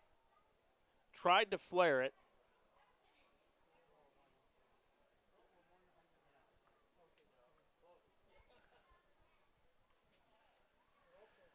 Well, we'll try again, as that didn't miss by much down the line. When you look at some of the transactions, including for Brantford, a transaction a couple of days ago, you see Noah Roberts move off of the roster. Andrew Savage coming in, as mentioned, getting his IBL debut today, his first career IBL hit in the 5th. Fouled back yet again. Welland making a couple of moves. Brandon Markland moved to the inactive list. Pierre-Olivier Boucher and Austin Gaume getting signed. Hamilton making quite a few moves. Enrique Saldana coming in. Carlos Teller, one and done with the Hamilton Cardinals. That one in the dirt, 1-2. Russell Young moving from Welland to Hamilton. Lilis Beltran released by the Barry Bay Cats. Ramon Henriquez signed by the Cats.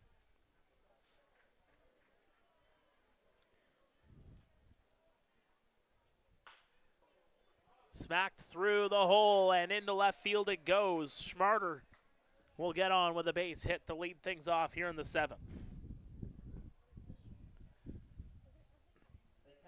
Owen Newman remains in the ball game. Here for the Guelph Royals, Brandon Dean still warming up, not as feverishly as he was in the last inning. Probably see him come in shortly. Working as a bullpen day here today for the Guelph Royals. When we talk about transactions, and we'd be remiss if we didn't touch on some of the recent transactions by the Guelph Royals. We touched on it earlier with Sebastian Rodriguez, who got a start last weekend, signed by the team. Claudio Custodio signed by the team, expecting him next month, as that one's fouled back. Hector Yan signed by the team. Yomar Concepcion moved over to the inactive list for the Royals as part of all those transactions.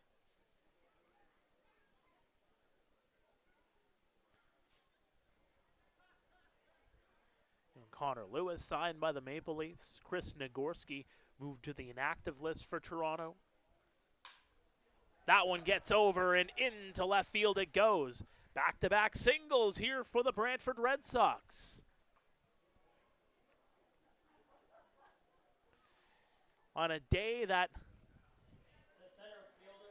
hits really came at a premium, and here comes Dino. I think this might be it for Newman. On a day where hits have come at a premium for both of these teams, that is hit number 4 and 5 given up by the Royals. Dino looking, and they're signaling to the bullpen. That is going to do it for Owen Newman. We're going to step aside. Brandon Deans coming into the ball game here for the Guelph Royals when we come back. This is Royals TV. 2-1 scoreline in favor of the Brantford Red Sox.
Welcome back to Royals TV. Brandon Deans getting the call, and that will advance the runners. They're thinking about home. Losing his footing there is Max Schmarter, but the runners advance. The first pitch of the ball game for Brandon Deans, mishandled there by Matthew Ward. So the runners will advance. Savage on second, Schmarter on third. Savage actually 2 for 3, and the conversation happening between the three umpires. Officially a pass ball charged to Matthew Ward.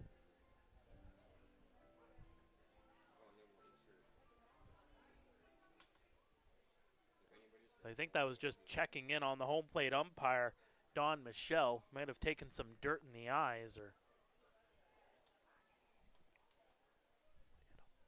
I think it might have actually hit him, the baseball, on the deflection. So looks like he's all right.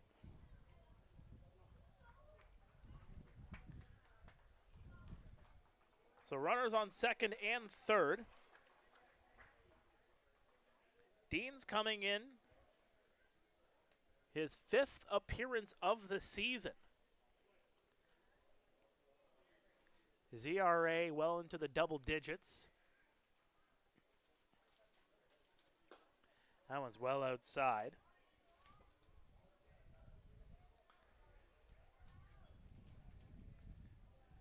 Got roughed up against Brantford back on May 18th in that 8-1 defeat. That's the lone loss for the Red Sox this year. That one gets into left field. 1 run comes in to score. It's 3-1 Brantford.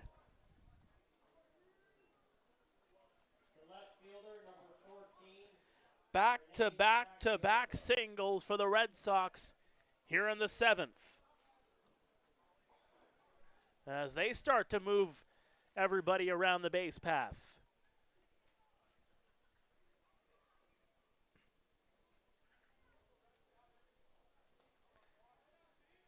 Now you think about this 9-game losing skid for Brantford. You know, it hasn't really been all bad for them. There's been a couple of rough innings here and there. I think, of course, of that game against the Maple Leafs, where the Maple Leafs rallied for a 14-8 win. That came back on Tuesday. That one's fouled away. An 8-run inning for the Leafs turned an 8-6 ball game for Brantford into a 14-8 defeat.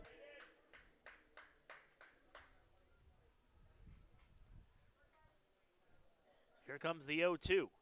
Outside, 1-2 here on Rene Takioka. Reached on an error back in the 6th. Later came around to score.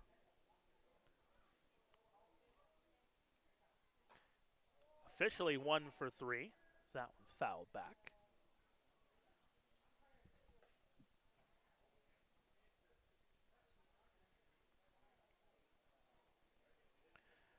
Red Sox home to Kitchener tomorrow afternoon. You can watch that one on the Brantford Red Sox YouTube page. 2 o'clock first pitch from Arnold Anderson Stadium. The 1-2. Right over to Brando LaRue. Lined over, and they're not going to get the out over at first. LaRue with a quick throw over, but they'll just get the 1 out. A much-needed first out of the inning.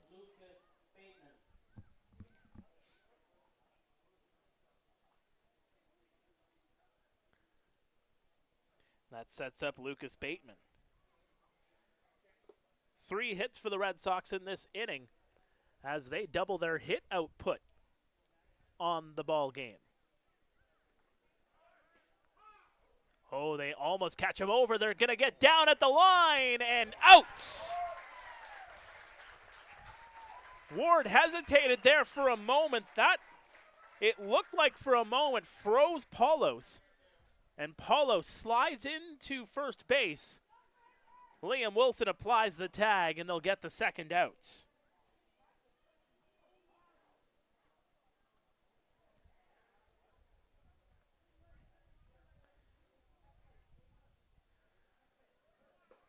Down under the knees for ball number 1 here on Lucas Bateman. 0 for 2 with a walk.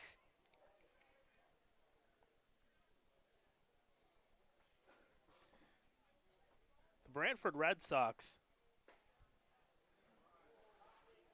12 for 20 on stolen bases this season.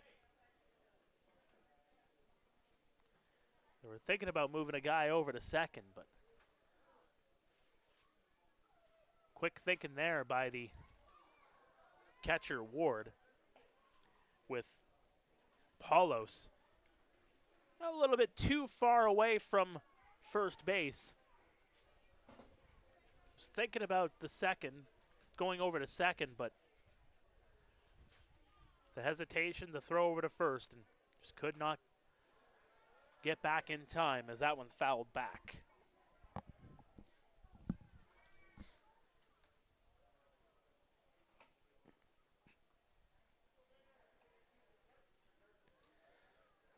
Brantford hitting .252 on the season as a team. Guelph batting just .240 by comparison. Swing and a miss, strike 3. We're heading to stretch time here at Hastings Stadium. The Brantford Red Sox have added another run. It's 3-1 visitors as we go to break. Stay with us. This is Guelph Royals TV.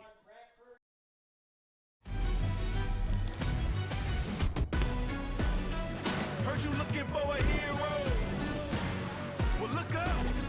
Yeah, I got the heart of a champion. If I get knocked down, I get back up.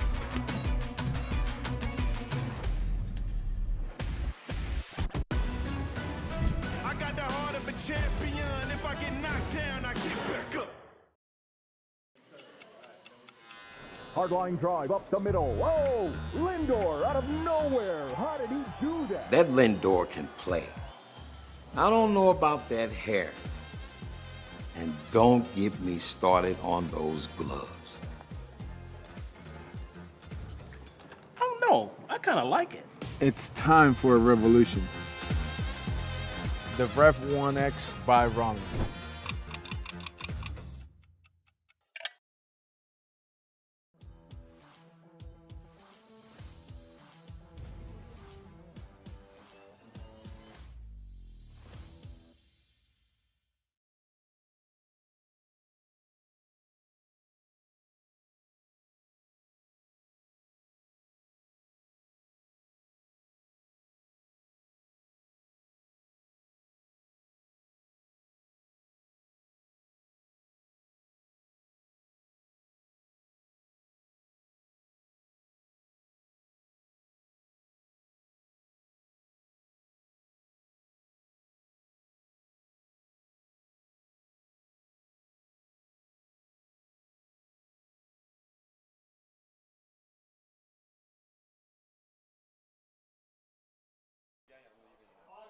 Welcome back to Royals TV. Bottom of the 7th upcoming. Number 45, Liam Wilson getting his 3rd plate appearance of the afternoon.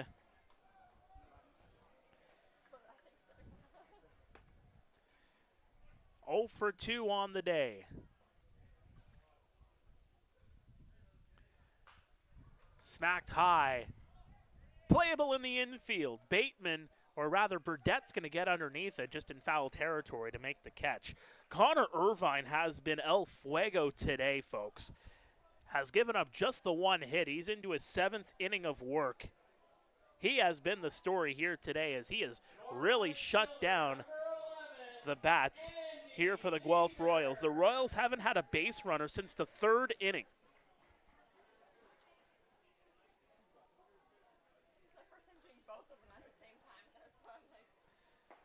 Yes, the last base runner, it was a walk issued to Blake Simpson with 2 away in the 3rd. Since then, I mean, you count them up, 9, 10, 11 straight batters retired by Connor Irvine. What a day he has had here for the Brantford Red Sox. Much needed for this team. Fouled back by Andy Leader.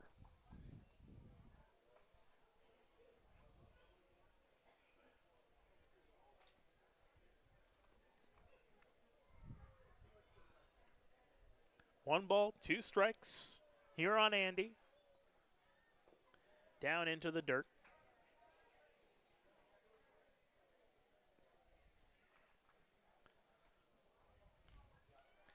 We talked about Irvine's history, playing the last few seasons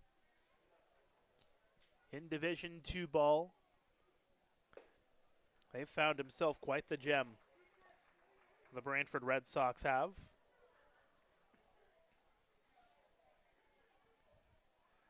What a Saturday afternoon here for Irvine. The 3-2 line down the line, and that's a foul ball.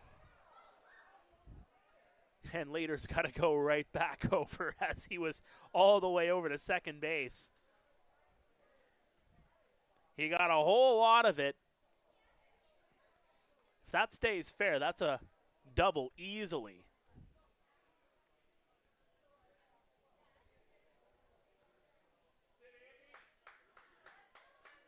And just to touch back on Irvine here for just a moment. The pitch count has been excellent here for him as well. 79 pitches to get through 6. Although he's starting to work that up here with Leader alone. And that's going to clunk Leader.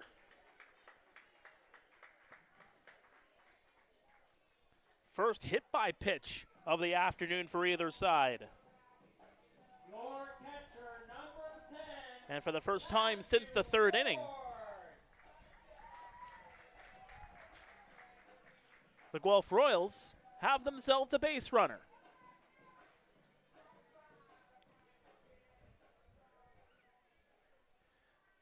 And that'll bring up Matthew Ward. The tying run at the dish. Swing and a miss for strike 1. It was a 7-pitch at bat for Andy Leader. So that stretches out Irvine a little bit. Pitch number 89 goes for a swinging strike.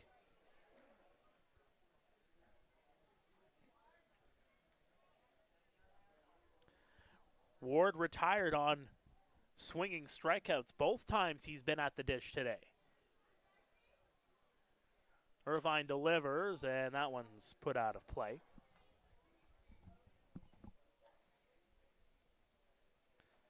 Again, when you think about base runners, we talk back over in the 3rd. They had 3 base runners. 2 of them were stranded for the Guelph Royals in the 3rd.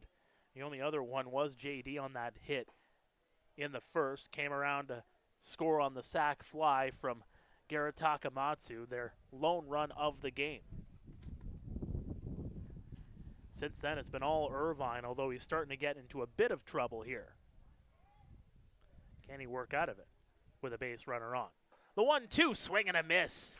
And for the 3rd time today, Matthew Ward goes down on a swinging strikeout. Your shortstop, number Make 5. that 7 or 6 strikeouts on the day for Connor Irvine.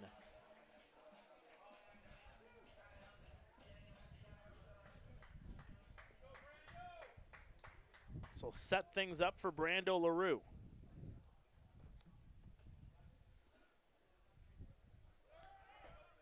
They're thinking about stealing the base, but Later's just going to go back over to first. You can see Savage immediately right up into the upright position after he grabs that ball, making Leader think twice about it.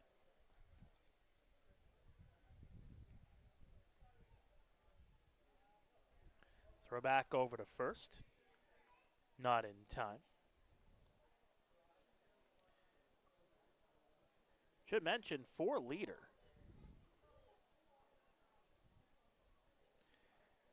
it's 3 for 4 on the season on stolen bases. 14 for 17 are the Royals overall. Broken bat into left field. Leader circling around, and he'll stay at second base. A broken bat single from Brando LaRue. First hit since the 1st inning for the Royals, and they have runners at 1st and 2nd. Could that be what the doctor ordered here for the home side on a Saturday afternoon?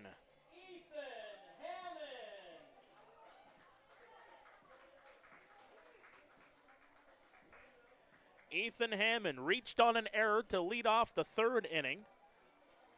Slater retired on a 4-6 play.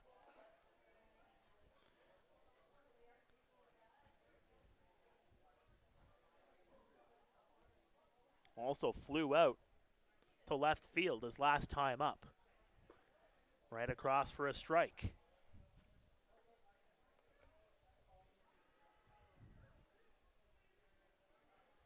"95 pitches now for Irvine, 96 incoming.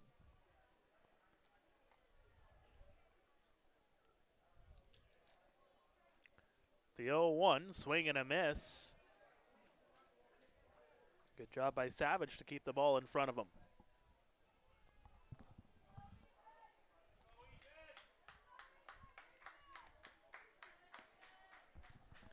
And we go back to that game against Toronto where the Red Sox had the lead and gave up 8 runs in the 9th to the Maple Leafs. You would think they tried to figure things out after that. Losing the baseball momentarily is Savage. You do not want to see a repeat performance if you're a Red Sox fan, that's for sure. But it has been a very low-scoring game between these two teams. Welland and Barrie getting underway at Athletic Culture Stadium in about an hour's time. You can catch that one on Baycats TV once we're done here today.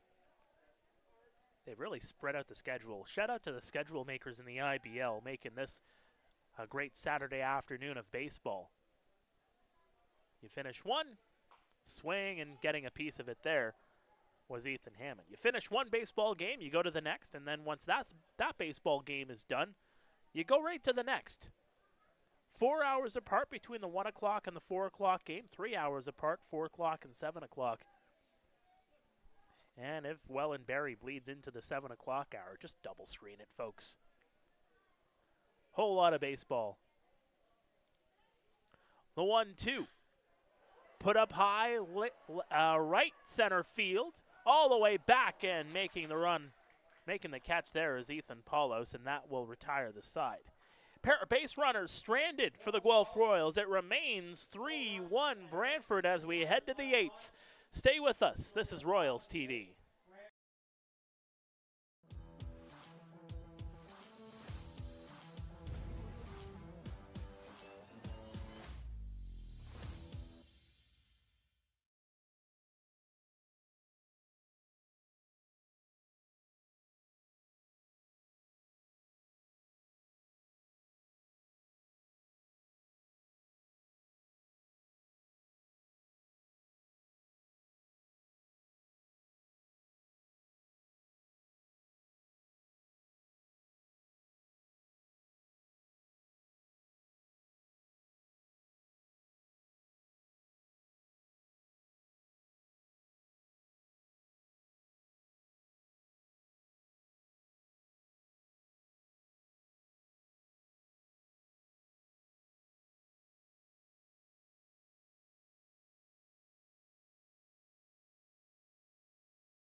Welcome back to Royals TV. Brandon Deans remains on the bump here for Guelph, who find themselves in a 3-1 deficit. The Brantford Red Sox behind the arm of Connor Irvine, a 3-1 lead as we get set for the 8th inning.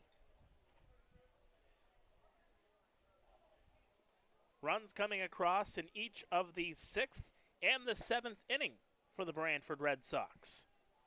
They also got a run back in the 3rd.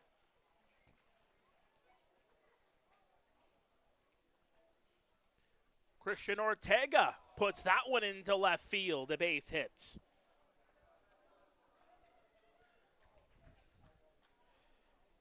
He's 2 for 4 today.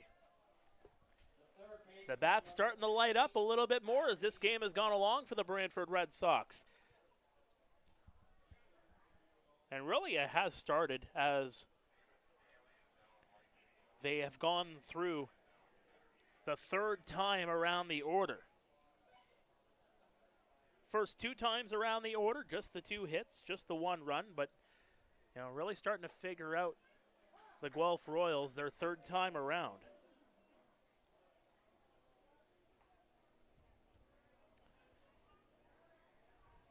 Since the start of the 6th inning, 4 hits, now another hit here in the 8th.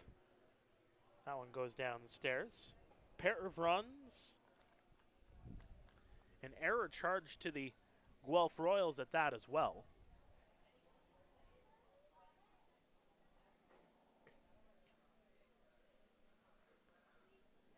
The 1-1 to Cassidy Watt goes downstairs under the knees. Watt 0 for 2. Walked back in the 2nd inning.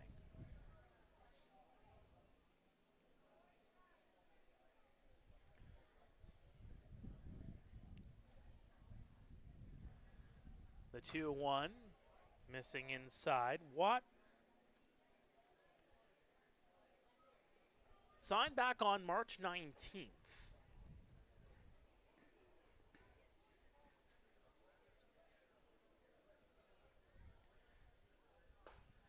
That goes in for a strike.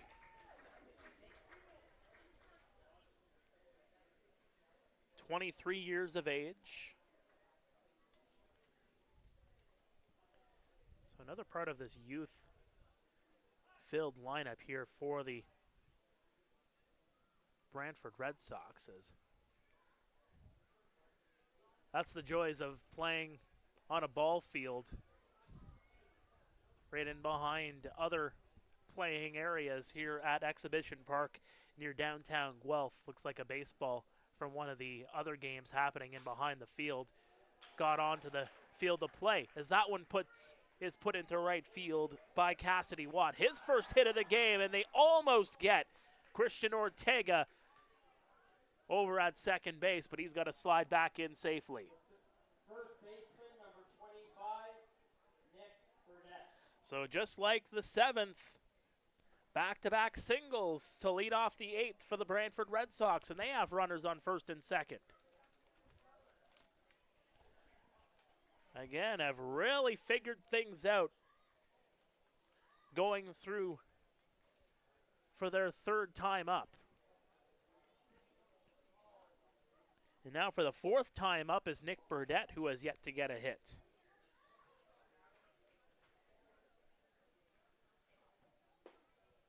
Down under the knees for ball 1.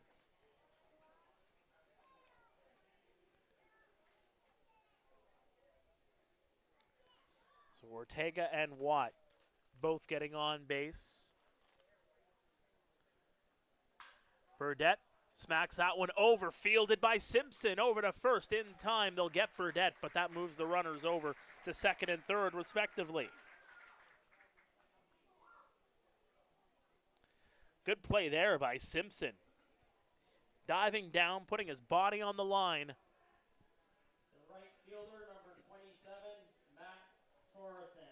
As he's just trying to shake it off there in the infield. So Mercado started the game for the Guelph Royals, went 3 innings, gave up the 1 run. The 1 hit as well. Owen Newman came in, he also went 3. Chopper in the infield, grabbed there by Deans, and that one sails over the head of Liam Wilson. Couldn't get the foot down, and that allows Ortega to come in to score to make it 4-1. A high throw by Brandon Deans takes Liam Wilson off the bag, and that allows Torreson to get down into first base.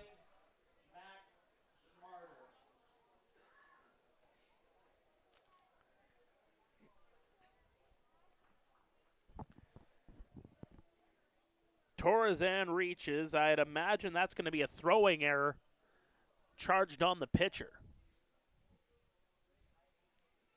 It was a high chopper off the ground. That'll go in for strike one on Max Schmarter. Singled back in the 7th inning. It indeed goes down as a throwing error on Brandon Deans to allow Matt Torresan to advance.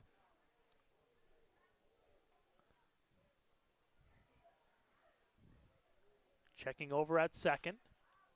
That one's going to be put out of play. And these are these errors that you need to clean up if you're the Guelph Royals.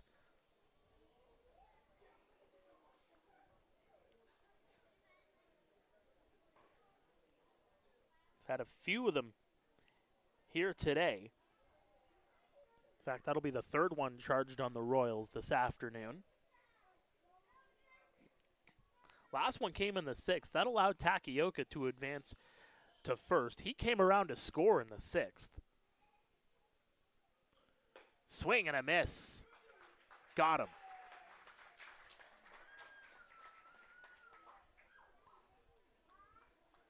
Two away here in the 8th.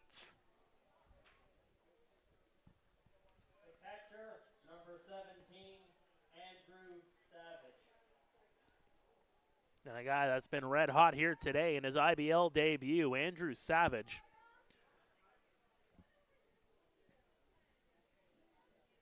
Who is 2 for 3. He has gotten on base all 3 times up at the dish, reached on an error in the 3rd, doubled in the 5th, singled in the 7th.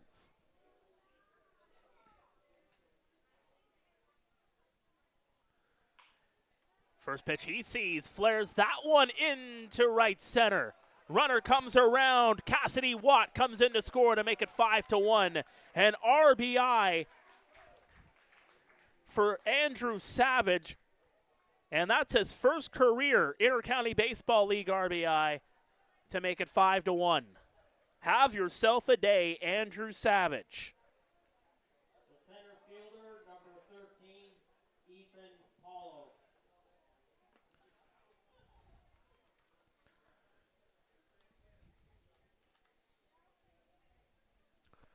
Torresan is over at third now. Flares that one into foul territory. Nellis getting underneath it, and he will make the catch to retire the side. But another couple runs come in for the Brantford Red Sox. A 5-1 scoreline for the visitors as we head to the home half of the 8th here on Royals TV.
Welcome back to Guelph Royals TV. Mark Pare here in the booth with you.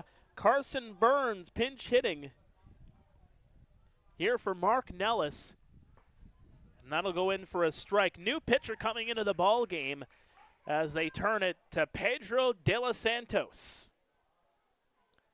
Played for the Kitchener Panthers last season, former London Major. It's a big part of the Majors organization when they were going back-to-back championships. Swing and a miss. Pedro De Los Santos. El Fuego to start this one off. Pinch hitter number 25, David Stanley. And they're bringing in a whole lot of changes are the Guelph Royals. David Stanley will pinch hit for J.D. Williams.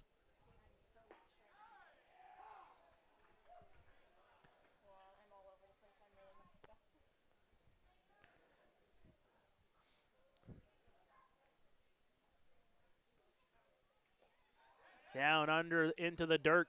No swing on that one. That's going to be a ball.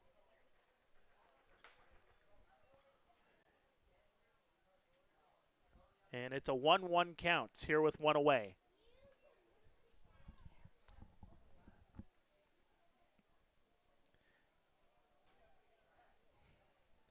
De Los Santos winds, deals. Chopper there underneath the glove of Watt. And David Stanley gets aboard.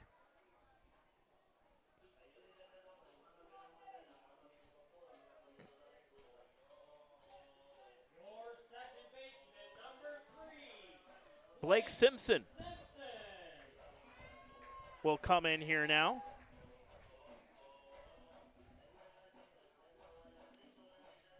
As we take a look back at Connor Irvine in his game, goes 7 innings, just 2 hits given up, 1 run given up, 6 strikeouts on the day. Scoring up to bunt there was Blake Simpson. As Dino Rommel goes down the bench.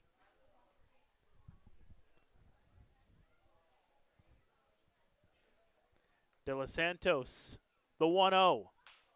Smack there, Schmarter fields it. They'll get the 1, but no throw over to second.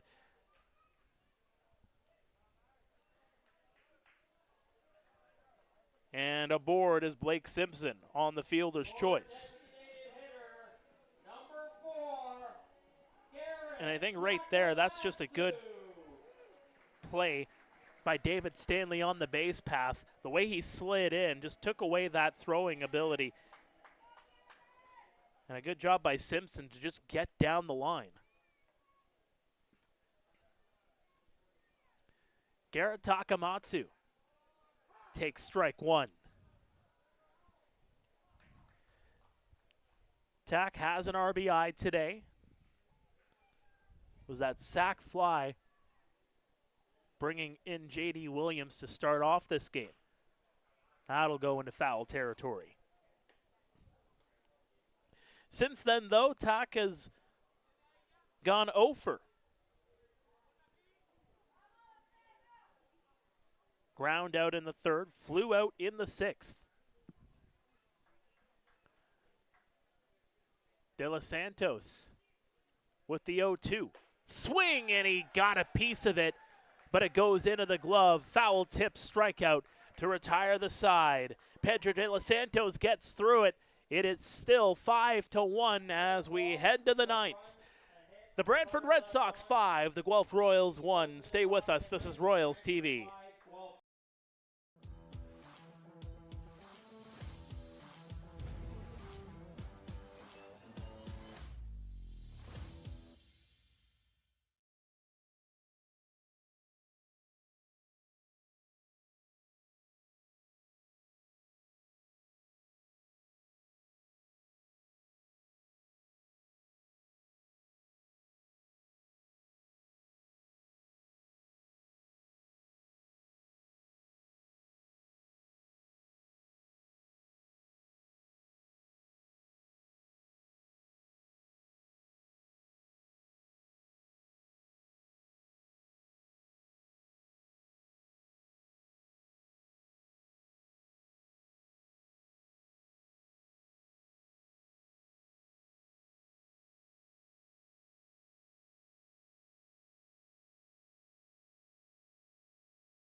Welcome back to Royals TV, 9th inning here at Hastings Stadium. Mark Pare here in the booth with you.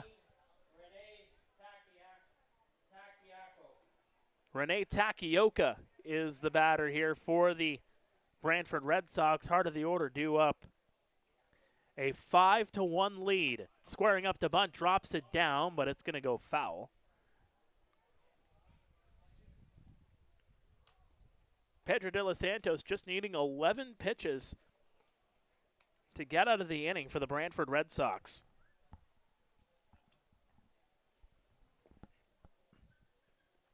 But I think, if anything, Connor Irvine has put himself into a conversation, perhaps for pitcher of the week honors in the Intercounty Baseball League with that start. The 0-2 smacked down the line, foul. Takioka officially 1 for 4 on the day. Singled in the third. He reached on an error in the sixth and came around to score.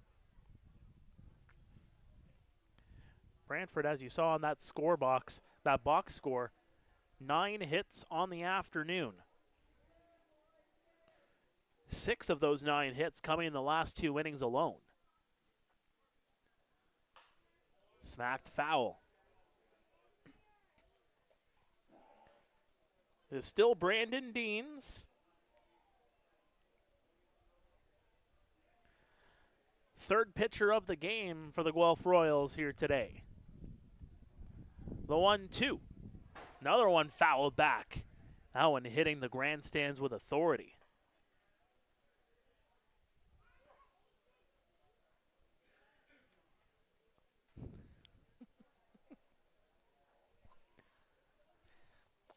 I'll suggest all the players you want, Neil. All the players you want.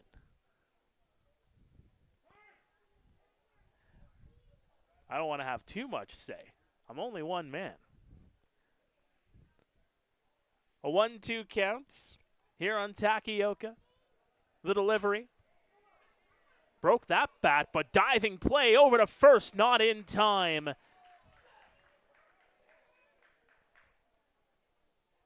And Takioka gets on with the single. Second baseman, number 29, Lucas Bateman. And it's just a quick switch on defense. Should mention this, that Carson Burns is now over at third base.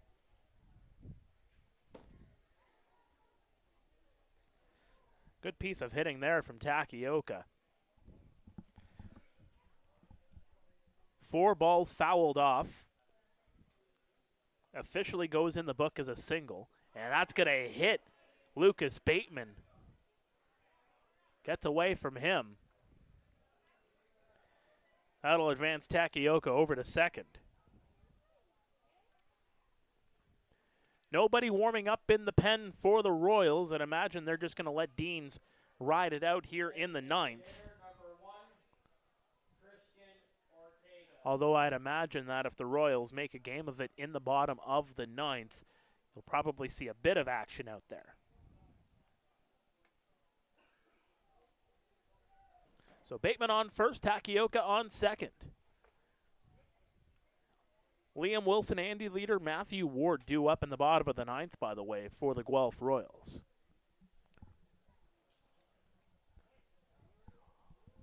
Brandon Deans and the defense looking to keep it a 4-run game. Into the dirt. Good protection there by Matthew Ward.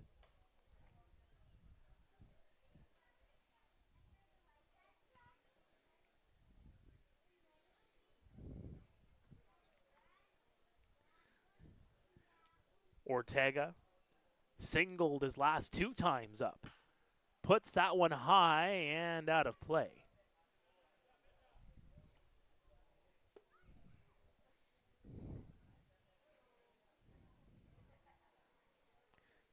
So we'll start things off again here for Ortega,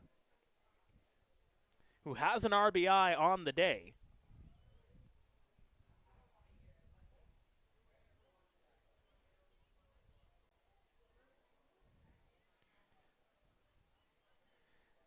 One ball, one strike.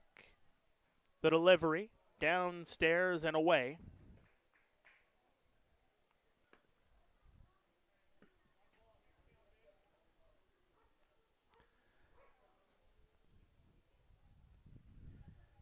Brantford with that 4-run lead. Smack down the line, foul. They have gotten the leadoff batter on base in each of the last 4 innings. Takioka reached on an error in the 6th. Schmarter singled in the 7th. 3 straight singles in the 7th for the Brantford Red Sox. Back-to-back singles in the 8th.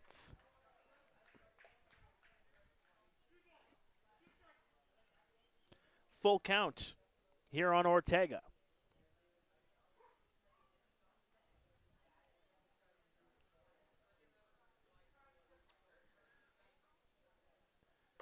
That one well inside. That'll load the bases. Baseball starting to get away from Brandon Deans here in the 9th. Third baseman number 15. Takioka reached on a single. Lucas Bateman was hit by a pitch. And now that walk juices the bases for Cassidy Watt. And now Matthew Ward's going to come out and have a word with his pitcher. Nobody out here in the 9th.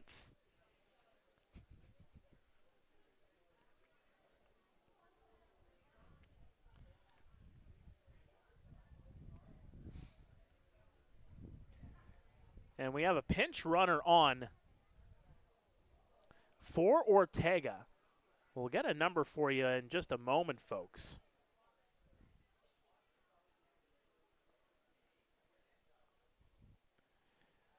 That looks to be number 28, Graham Tebbett, pinch running for Ortega.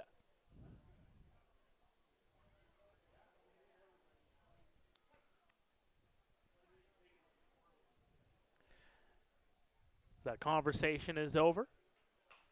First pitch seen by Cassidy Watt is fouled back.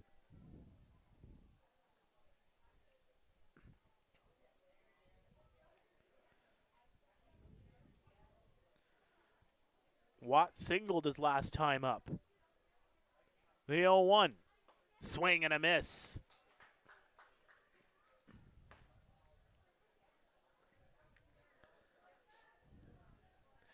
No matter where you are, thank you for tuning here on Royals TV. Our next broadcast coming up next Saturday night.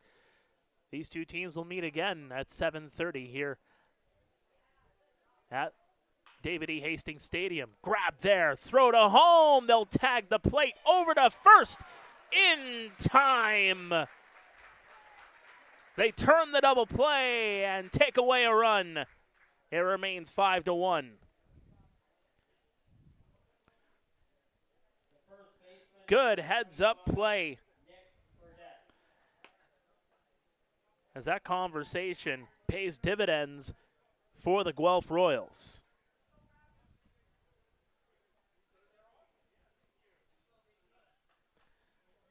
So Takioka erased at the dish. Runners now on second and third for Nick Burdett.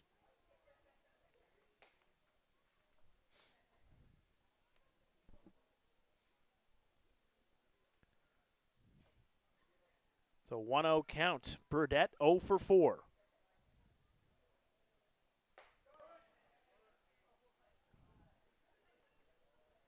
Two 2-0 now on Burdett.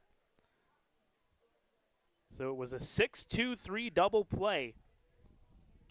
Worked to perfection. Couple of much-needed outs. Burdett over to Simpson. Simpson to first. They'll get the out, and that will do it. Bottom of the 9th upcoming. Do the Guelph Royals have some heroics in them here on a Saturday afternoon? Stay with us. It's 5-1 Brantford. This is Royals TV.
bottom of the ninth here at Hastings Stadium on a Saturday afternoon. Welcome back to Royals TV. Mark Pare here in the booth with you as Liam Wilson, Andy Leader, and Matthew Ward are due up. Pedro De La Fuego remains in the ballgame for the Brantford Red Sox.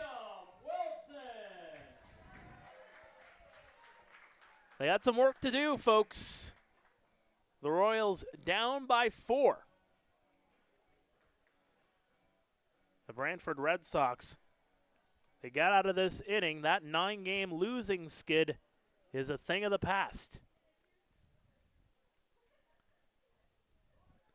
Wilson squaring up to bunt, moves away from it. That's ball 1.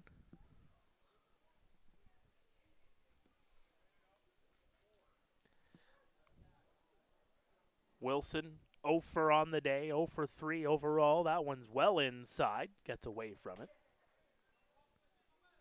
10 hits for the Brantford Red Sox today. That really escalated in the last few innings. Guelph, just 3 hits on the day, although they've gotten hits in each of their last 2 innings. No runs across, though. Schmarter fields it over at short. Over to first. Hopper in time. Burdette gets it on the hop. First out of the bottom of the ninth.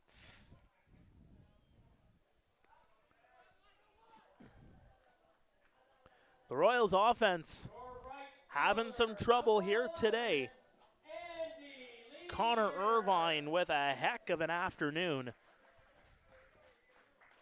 Keeping the Red Sox shut down. 99 pitches for Irvine on the day. 65 going for strikes. And Leader, a hot shot into the Brantford Red Sox dugout. Everybody moving out of the way there.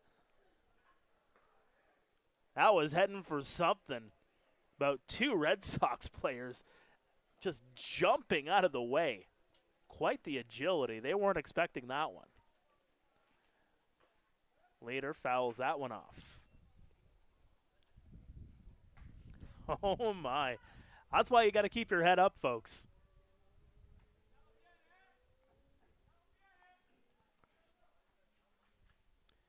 Here comes the 0-2. Upstairs. Leader was hit by a pitch back in the 7th. Struck out in the 4th, flew out in the 2nd. The 1-2. Inside. Leader moves out of the way.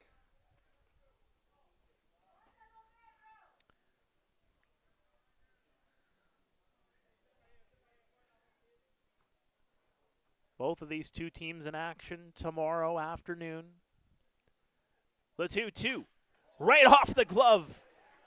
Schmarter fields it over to first. It goes over the glove. And Leader gets on board with 1 away. It goes off the glove.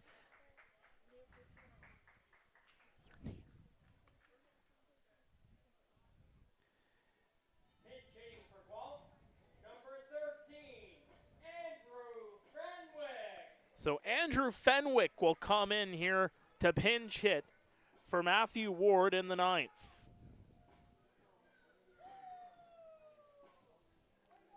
One of the junior call-ups for the Guelph Royals. And it was just one of those weird bounces that allowed Andy Leader to get on board. The throw taking Nick Burdette off the bag. And we'll see what Andrew Fenwick can do here. Into his 5th game of the season, hitting 200 on the year. Mind you, he's 1 for 5. Squares up the bunt. He's trying to drop that one down the line. He's halfway out of the batter's box when he thought he was going to make contact.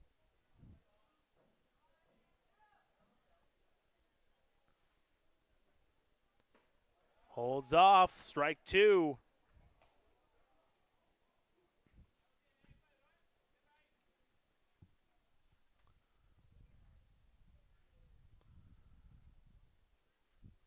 Leader on first. Fenwick has come into a game. He hasn't started a game this season. The 0-2 upstairs.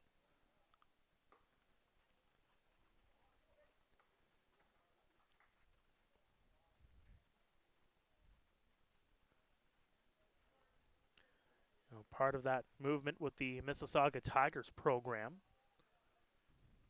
Mark Nellis also a part of that squad. The 1-2, swing and a miss. He got him.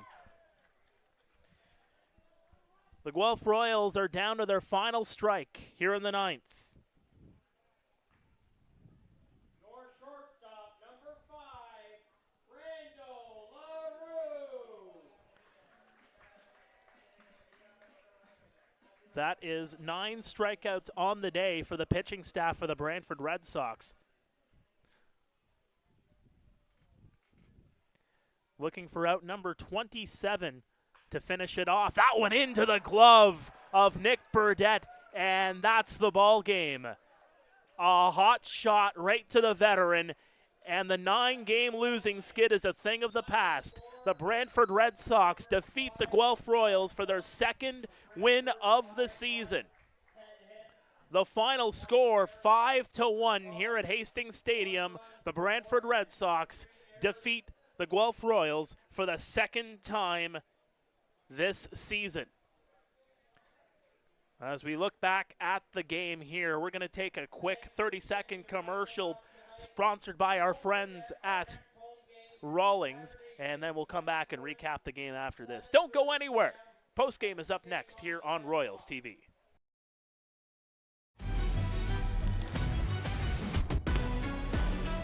Heard you looking for a hero. Well, look up. Yeah, I got the heart of a champion. If I get knocked down, I get back up.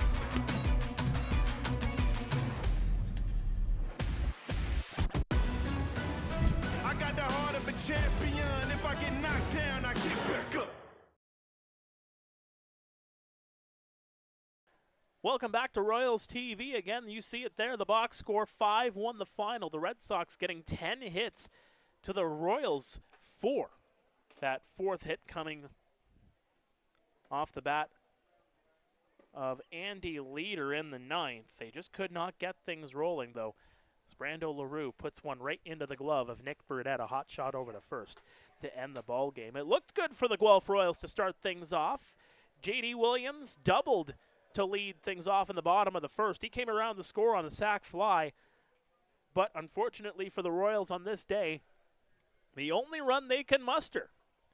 Brantford Red Sox put one on the board in the 3rd inning. It was Ethan Paulos who was able to get Max Schmarter across. He hit into the 6-3 double play, but Schmarter was already well in position. That made it 1-1. And then you move it all the way to the 6th. Christian Ortega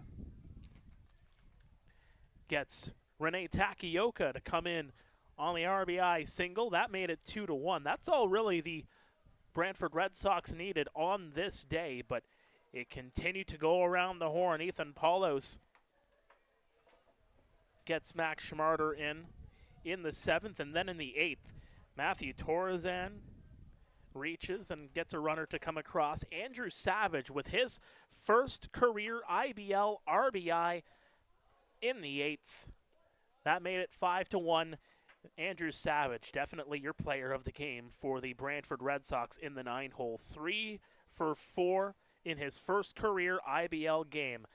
But I think the player of the game overall has to be Connor Irvine, going 7 innings for the Brantford Red Sox. That double by J.D. Williams to lead off the first, the last hit that the Royals could muster until the 7th, as Connor Irvine was just sensational for the visitors today, as Nelson Mercado ultimately takes the loss for the Guelph Royals as they fall in the standings.